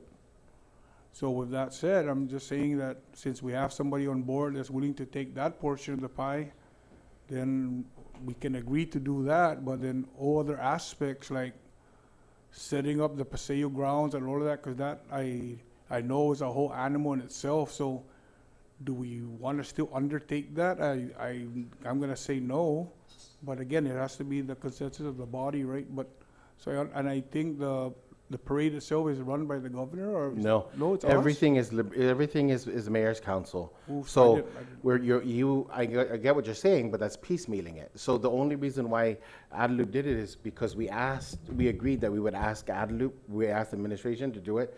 So I sent the letter to request, and they did it, and they've done that for the last 2 or 3 years. So my thing is, the reason why it's easier for them is because they have all the cabinet members, and all the cabinet members can do it. They have the expertise, they have the resources. And then earlier, before that, we worked with former Governor Gutierrez with GVB, because GVB is an event, they have event planners, they have management. So let them be the ones to do it, because that's their job. I mean, that's their profession, is what I'm saying. We could still be apart. We could still be at the table, the decision-making table, but I think for the most part, I'm not sure if we're capable of managing the entire event year after year. So that's my question. And it's really the pleasure of the body. If we feel we want to keep it status quo, that's fine. Majority always rules, right? Well, I think that the thing is, okay, I mean, if that's the will of the council. I would probably ask for amended legislation then, if I'm free to speak. Okay, the Mayor of Sanan is recognized. In doing this, when it was originally decided that it needed a home, the legislature in the grand wisdom said, give it to the mayor's council. And it was okay, and then it started to get a lot more cumbersome, because like the mayor said, it is a lot more time. I think ultimately the mayor should be responsible for the memorials and the Queen. That's it. I think that's the responsibility we have, to pay the respects, to educate, commemorate, and celebrate. That's it, are those two things, memorials and Queens. I think we asked the legislature, that'd be the only thing. We don't want the responsibility of the carnival, the parade, the fireworks, and all the other things, and especially agency coordination to shake the trees, the dog trees, and to spray paint in parks. Let other agencies handle that, but I think we can ask the legislature, because even in the law it says may, it doesn't say shall. It doesn't order us to do it. We don't have to have any liberation. It's a may organize. We're being kindly asked by them. But I don't even think we should go down that line. I think it's just remove the rest of that responsibility, because then even the procurement side of it, the accounting of the funds for the Guam Island Fair, this entity raises money, they got to turn it over to the mayor's council, who then turns it over to pay. It's too much to me, a commingling. I think we agreed to just, memorials and the queens, then we should be good. We will provide you the queen for the parade. You just tell us when to show up. So, In the interest of time, is there a motion on the floor? so that's the motion. Please state your motion. I move that we ask the legislature to revisit the Guam Island Fair, Guam Liberation festivities, and only ask that the mayor's council be in charge of the memorials and the queens. I second. Okay, well, so then there is a motion by the mayor of Sinahanya, and there was a second by the mayor of MTM. Discussion, I think a part of that amendment has to include a funding source, because sure, you can give it the Queen's Committee to the Mayor's Council and the memorials of the Mayor's Council, but there's no funding source again. And so I think that a funding source needs to be considered. Mayor Hoffman, do you have any? 100% agree. I think the legislature does give money.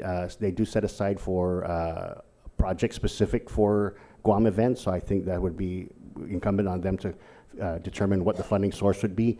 If we can figure out what the costs would be, just extrapolate the data and say, this is how much we need for memorials, and this is what we need to do for the queens, and then that's what we can request the legislature for that in the budgets to say. So, and then being specific about memorials, is it the ceremony or is it the monument? Because It would be the two different ceremony. animals. It would be this. It would be tasked to do the ceremony. So I think in Right. some years it would be 3,000 was the cost per ceremony, per memorial. So it's 3,000 times 13 memorials. So whatever that figure is, because I know, like I said, it's the national holiday for Guam. This and Guam Heritage Day are the two things that Guam should fund completely as a people, because why? That's the national holiday. We actually get a day off for Liberation, and we get a day off for Heritage Day. So the government should step up and pay for it and not leave us to scramble and solicit, and it should be funded by the government for that, for the people's celebration. So I don't know how to, I'm not at the legislature to do that, but we can sit down as we craft the legislation to say this needs a dedicated funding source then. Okay, so then I think that if the motion passes, then we'll need to draft something, some type of, verbiage so that they know what we want. And then once we do that as a council, then we can ask the executive directors to reach out to our chair, oversight chair, and have that proposed. Yes. Yeah? Okay. Okay, Mayor Hoffman, are you willing to draft a proposal? Okay, Sure. so if you could draft the proposal before the November meeting, and then we can send it out so that it could be something that's ratified by the council at the November meeting, and then sent to the legislature for consideration. Any other discussion on the motion? No other discussion. All in favor, please say aye. All opposed, please say nay. Motion carries. Thank you. The contest, the student exchange program, are there any other proposals for this essay contest? Any motions? Or for the selection process for the February group? If there are none, it'll still be the essay contest then, and we'll move on to new business. The Island-wide environmental cleanup program, I think the executive director already gave a update on the tires purchase order. Does anyone have any questions regarding the Island-wide environmental cleanup recycling revolving fund for fiscal 25? None. Okay. Senior center operations. This is big because the contract or the MOU is needs to be renewed, and so it's actually needed to be renewed since yesterday. I think there are some issues surrounding the senior center program, and since we've talked about it, there's no secret that I've always wanted to remove this program from the council, because again, we're just taking on more and more work that doesn't really belong to us, and then we're saying we don't have any money. And then with this program, we haven't even begun to discuss a renewal, but yet it's up for renewal. And so there has been no discussion about what our new terms would be with public health. And sure, I'm not against our Manamco. I've always said that. I want to support them. And my issue is the best way to support these Manamco is to give it to the people that are supposed to take care of them, which is public health.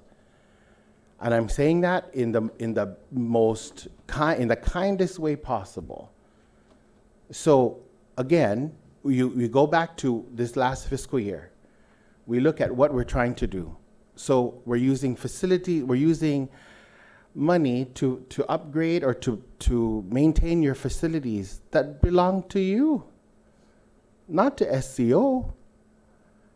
So what does that mean? So if those buildings, and may I use in Alahan as an example, if they belong to another entity, then it's incumbent upon that organization or that agency to pay for the repair and the work for that building because it belongs to them.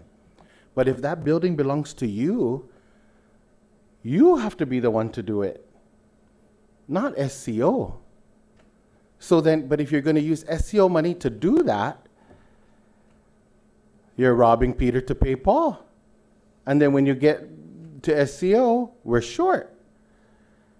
So that's where we're at now, right? We're at that point where, and again, I have not seen an assessment of SCO, and I've asked Charlene, which is the administrator for DSC, and Mayor Hoffman knows this, was to go out and do an assessment of these centers. What do our Manamco really want?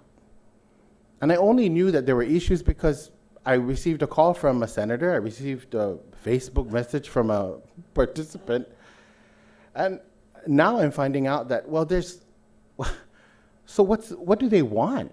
Do they want to make money? Because that's not what the center is there for.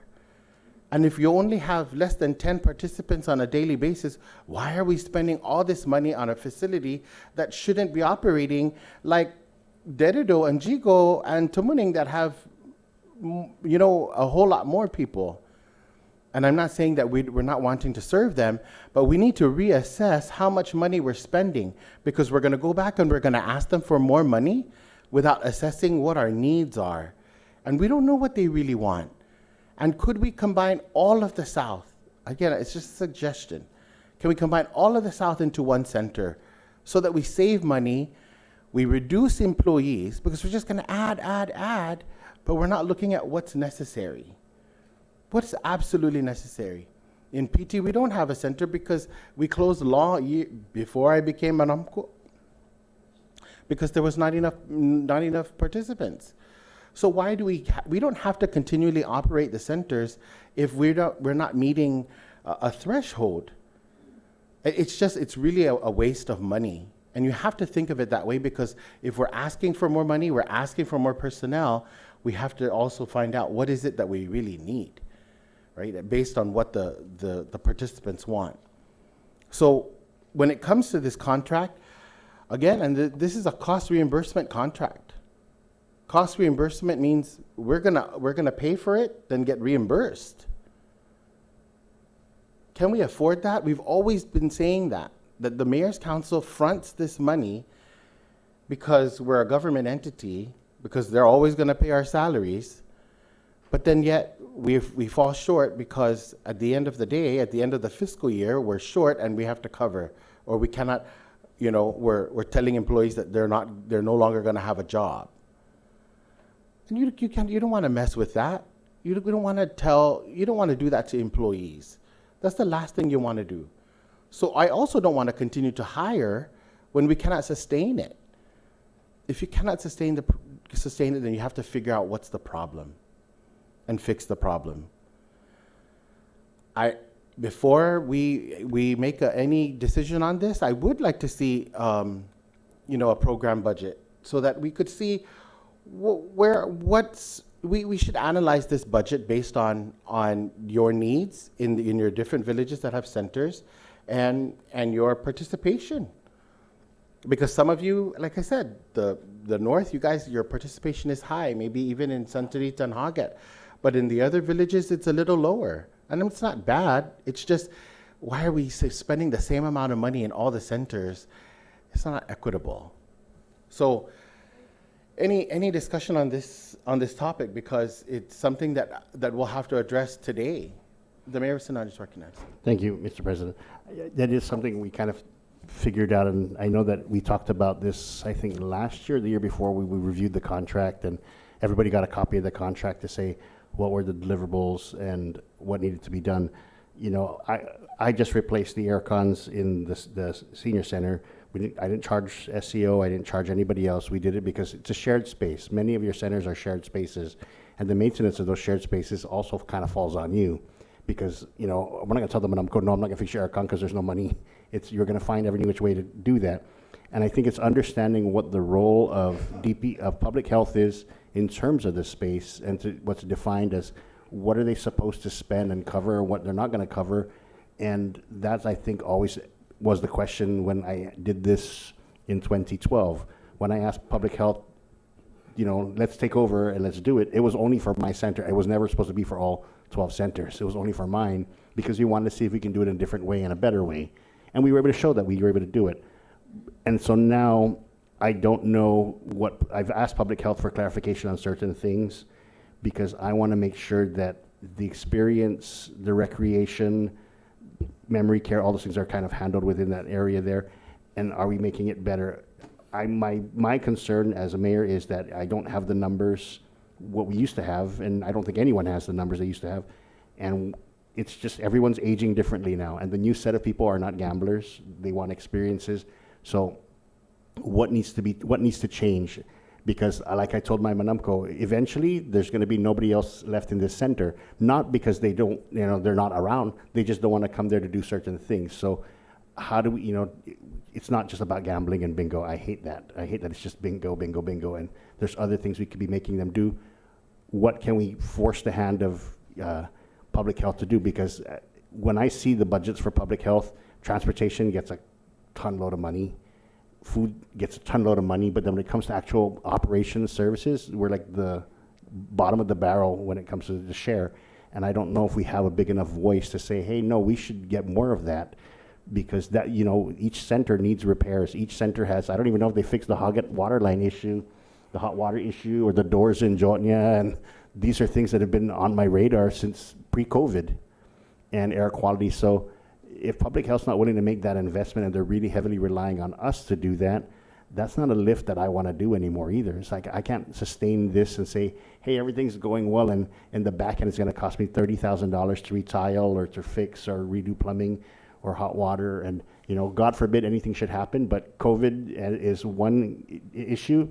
Should there be another one? Do we need different air filters, and who's going to cover the cost of that, and who's going to do that? So these are the only concerns I have, is that what's listed, what do we agree to take on, what do we agree to take in terms of money, and what are deliverables, and anything else is what's left over. I remember a time when Auntie Mary would send over pallets of toilet paper and Clorox saying, here you go, this is the leftover money from this SAO account, use it. So we would restock, but you know, it was a rarity. And I know when air cons in Tamuning went down, council had to pay for it. When issues in Alahan, council had to pay for it, even though that building belongs to public health.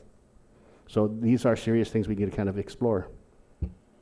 Okay, so we're not going to come to a resolution at this meeting because you don't have it in front of you. And so those of you who have centers, I'm wondering, could we circle back? Could we have a meeting on the 6th of October, which is Monday, at 10 a.m. here at the council to discuss the renewal? I'm looking at all the ones with centers, and I'm hoping that everyone with the centers is going to be present. Is Monday the 6th at 10 a.m. okay with everybody? Okay, great. So if there are no objections, then there will be an SCO meeting at 10 a.m. here at the council regarding the renewal.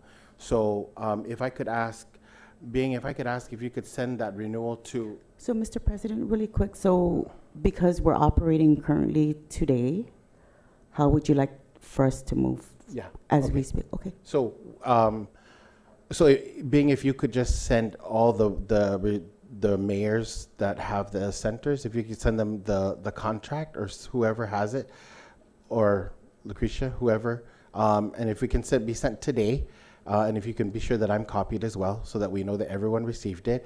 It's a long thing, so print it before you come here, because we're not gonna have another one. Okay? Any questions with that? So with that said, because this contract is already expired, I would like to renew this on a month-to-month basis, if there are no objections. Are there any objections? No objections, as Okay. long as we can legally do that for employment Yes, and well, benefits. we can do it. We can do the month to month, because we've done it before. And if the executive director, if you can just communicate with them. Right, so the current agreement doesn't indicate month to month. It has the fiscal year, so we'd have to revise that. We want to, Oh, yes, if you look at the current agreement, if you look at the contract terms, it actually, it's a fiscal year, so it's not month to month. But if that is the desire, we could probably take a look at the contract and revise it or amend. So are we looking at this on renewal terms? It says, or extension term? Yeah, so Monthly page- extension period after the final renewal term on a month-to-month basis? But that's after your whole, that'll be after your contract term. So in this case, the agreement was signed on October 23rd to September 24th, right? That's the first year. So the contract allows us to renew up to 3 one-year fiscal years. Once you exhaust that, then you go into the month-to-month. So you have to exhaust your contract year, your agreement. Through 2025. Oh, through to September 2025 is the first. Yeah, your first Yes. renewal was September 2025, right? Your second, so basically, this MOU will take us all the way out to September 2027. And then after that, we can do the month-to-month. But as we speak, it's a contract year. It's 1 year, which is fiscal years. Okay.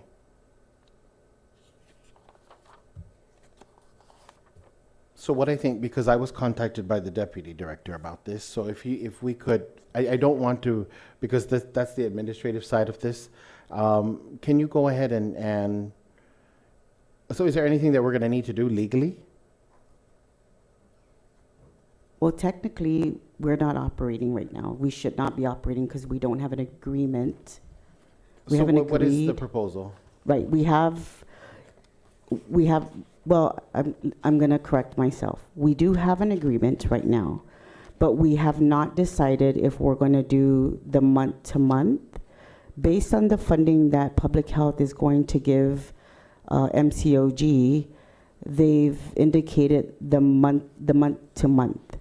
But the agreement that we signed and we've executed is a yearly, it's a fiscal year. Okay, so what's the remedy?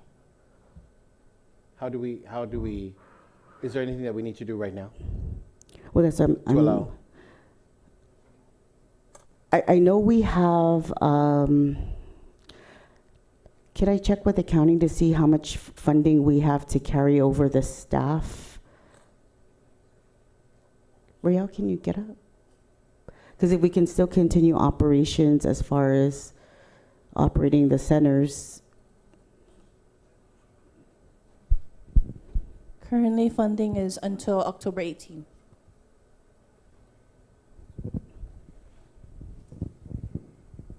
Okay, so,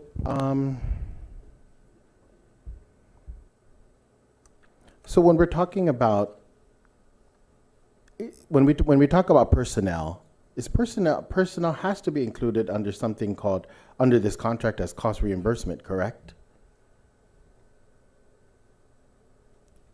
As it's written, yes.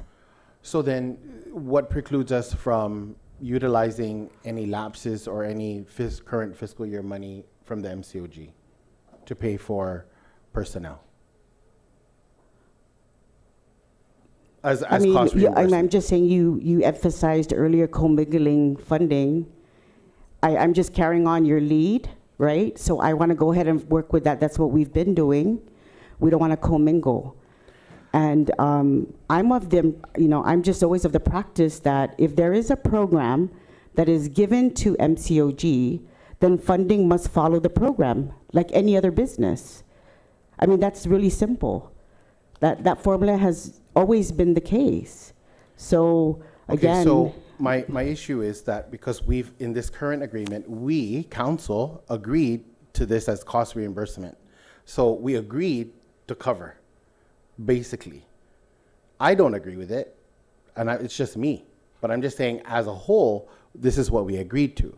So what I'm asking is, what precludes us, regardless of what I believe, what precludes us from paying out of MCOG staff through the contract until we make a determination as a I mean, council? I think if you look at the budget bill and the law as far as the funding's concerned, allotments, it doesn't allow for that, does it? I mean, I can't answer specifically, but it spells out what you can use your funding for.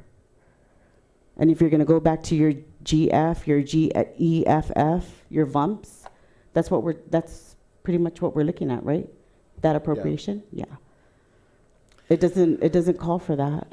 Well, my thing is, we again, should I don't not know. put anybody in a situation at this point. I think because we've agreed to this contract, we need to figure out how we're going to continue to pay all the SCO employees, because we've all agreed to do this, until we come up with a determination, right? If on Monday we decide we're going to axe this program, we don't want to do this, we give public health the timeline based on this contract, and we move on from there.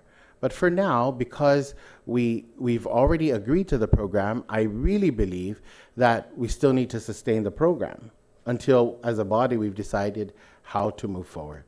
Are there any concerns about that on the council side? So, Joy, is there going to be a problem then So we didn't continue? exercise our right to renew just yet, Right?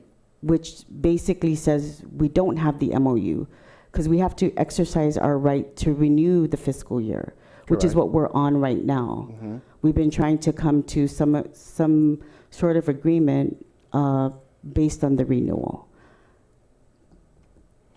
Okay, so I think the bottom line is, can we just figure out what we're going to do with DSC to ensure that the program continues until the body makes a decision?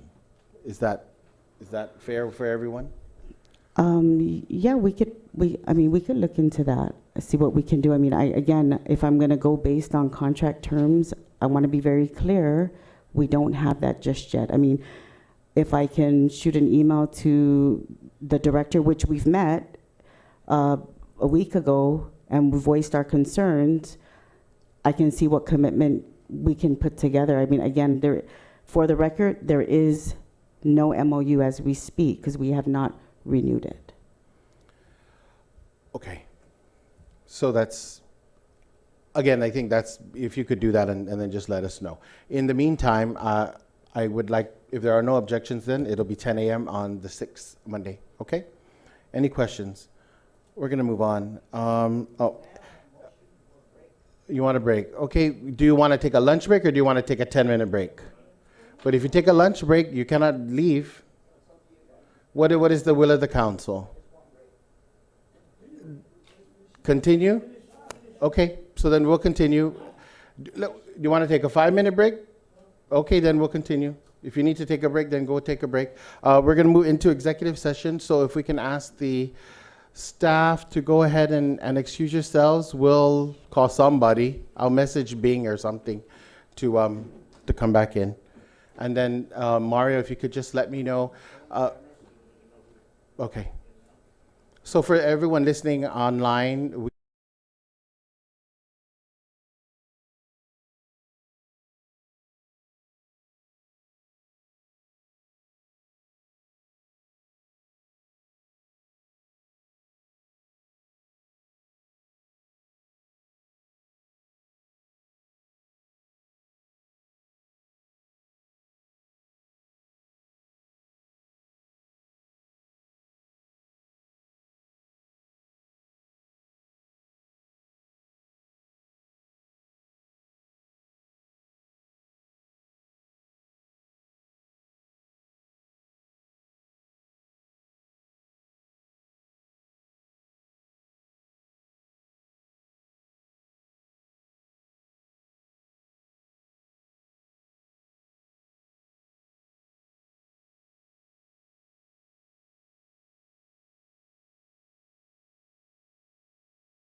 Okay, we are back in session.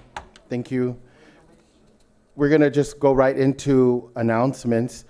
My computer died, so I can't tell you the exact title of the grant, but I do want to let you know that the grant from Old CC and the Governor's Office, the Federal Programs Office, was approved for $750,000.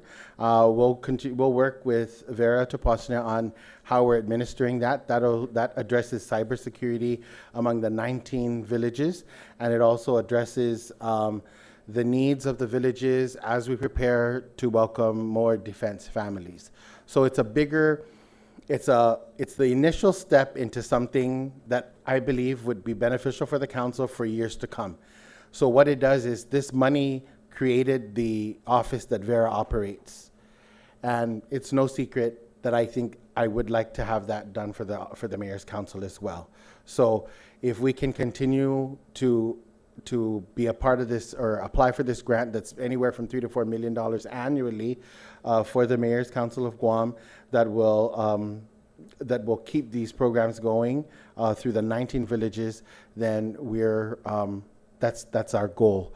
So I'll keep you posted. The MOU should be signed shortly. It's real administrative in nature, but it's going to go through a process. Before any of that, we'll sign the MOU, but the scope will be run by everybody before it is done. Yeah. Thank you. I know you asked me about the SAM number. So the SAM number is no longer valid. Okay, it's so- taken care of. So it's taken care of? Yeah. Because the UEID, I actually need to work with somebody from council. So I've been working with the Federal Service Desk to get Mayor's Council assigned a UEID number so we can start applying for grants under the Mayor's Council.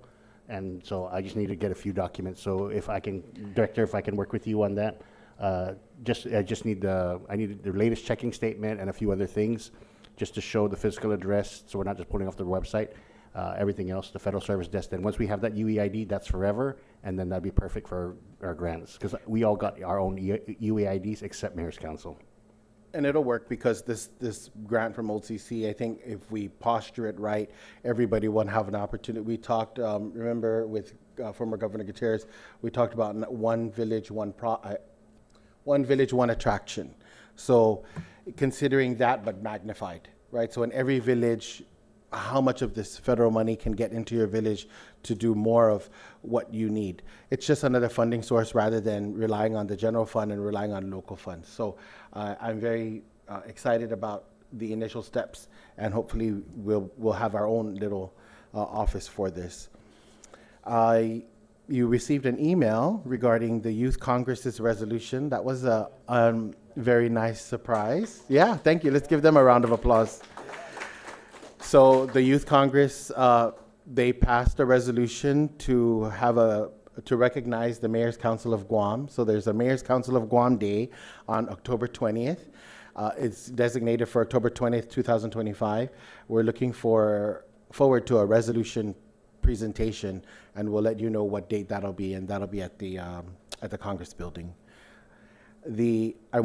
My computer died, and I have a list of everyone who donated to the Be Heartfelt.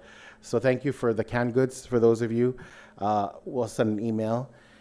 There is an email that is going to be sent out, if not already sent out, to review the draft Guam 2050 Sustainability Plan. 2050 Sustainability Plan. So they're asking for the mayors and vice mayors to chime in on that plan. Please read it and comment if you feel the need to. This Friday, there is a meeting here at the council at 10 a.m., and that's regarding some of you, the older mayors, you receive money from CCDF, but there's that chunk of money is no longer available, but there are other programs that are available. If you are not certified, then this is the time you need to come to this meeting so that you can talk to Heidi more about how you can get certified in your villages. I know that Sinahanya, MTM, Mangilo, Fanan, who else is there?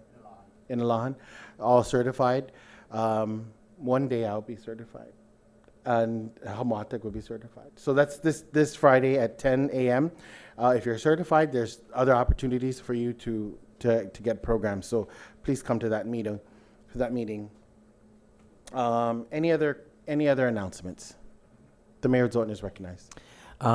You're all welcome to Jonas Fiesta this coming weekend. Friday at 6 o'clock starts our carnival. On Saturday, it's the Mass at 4 o'clock. Saturday, October 4th, 4 o'clock, and then at Tato Tomano around 5 o'clock, and then our carnival continues at 6. I invite all of my colleagues on the 5th, actually, to our community dinner. And it'll run right after our parade, which is at 4 o'clock, and then it runs right into our dinner. So please join us, and it'll be right across our iconic Carabao statue. Jesus Masi. Viva San Francisco. Viva. And today, Viva Santa Teresita. Viva. Well, they're celebrating it today, right? The Mayor of Jigo is recognized. It's not an announcement, but I just wanted to thank my colleagues, the senators and the business community, the residents who have donated bottled water for the residents of Jigo who have been affected. Very much appreciated. And we started, like I said, we started giving out the water yesterday, and a lot of them, it was unexpected. But, again, thank you for the donation on behalf of the Vice and I. Thank you, Mayor. You're welcome. And thank you too for hosting our dinner tonight. I know, Biba San Miguel, your last weekend, right? That's good. And then San Dionisio and San Jude, Sidus Masi, Tadzutiam. Any other announcements? If not, it is 3:01, and this meeting is now adjourned. Mayor Francis, would you like to bless our food?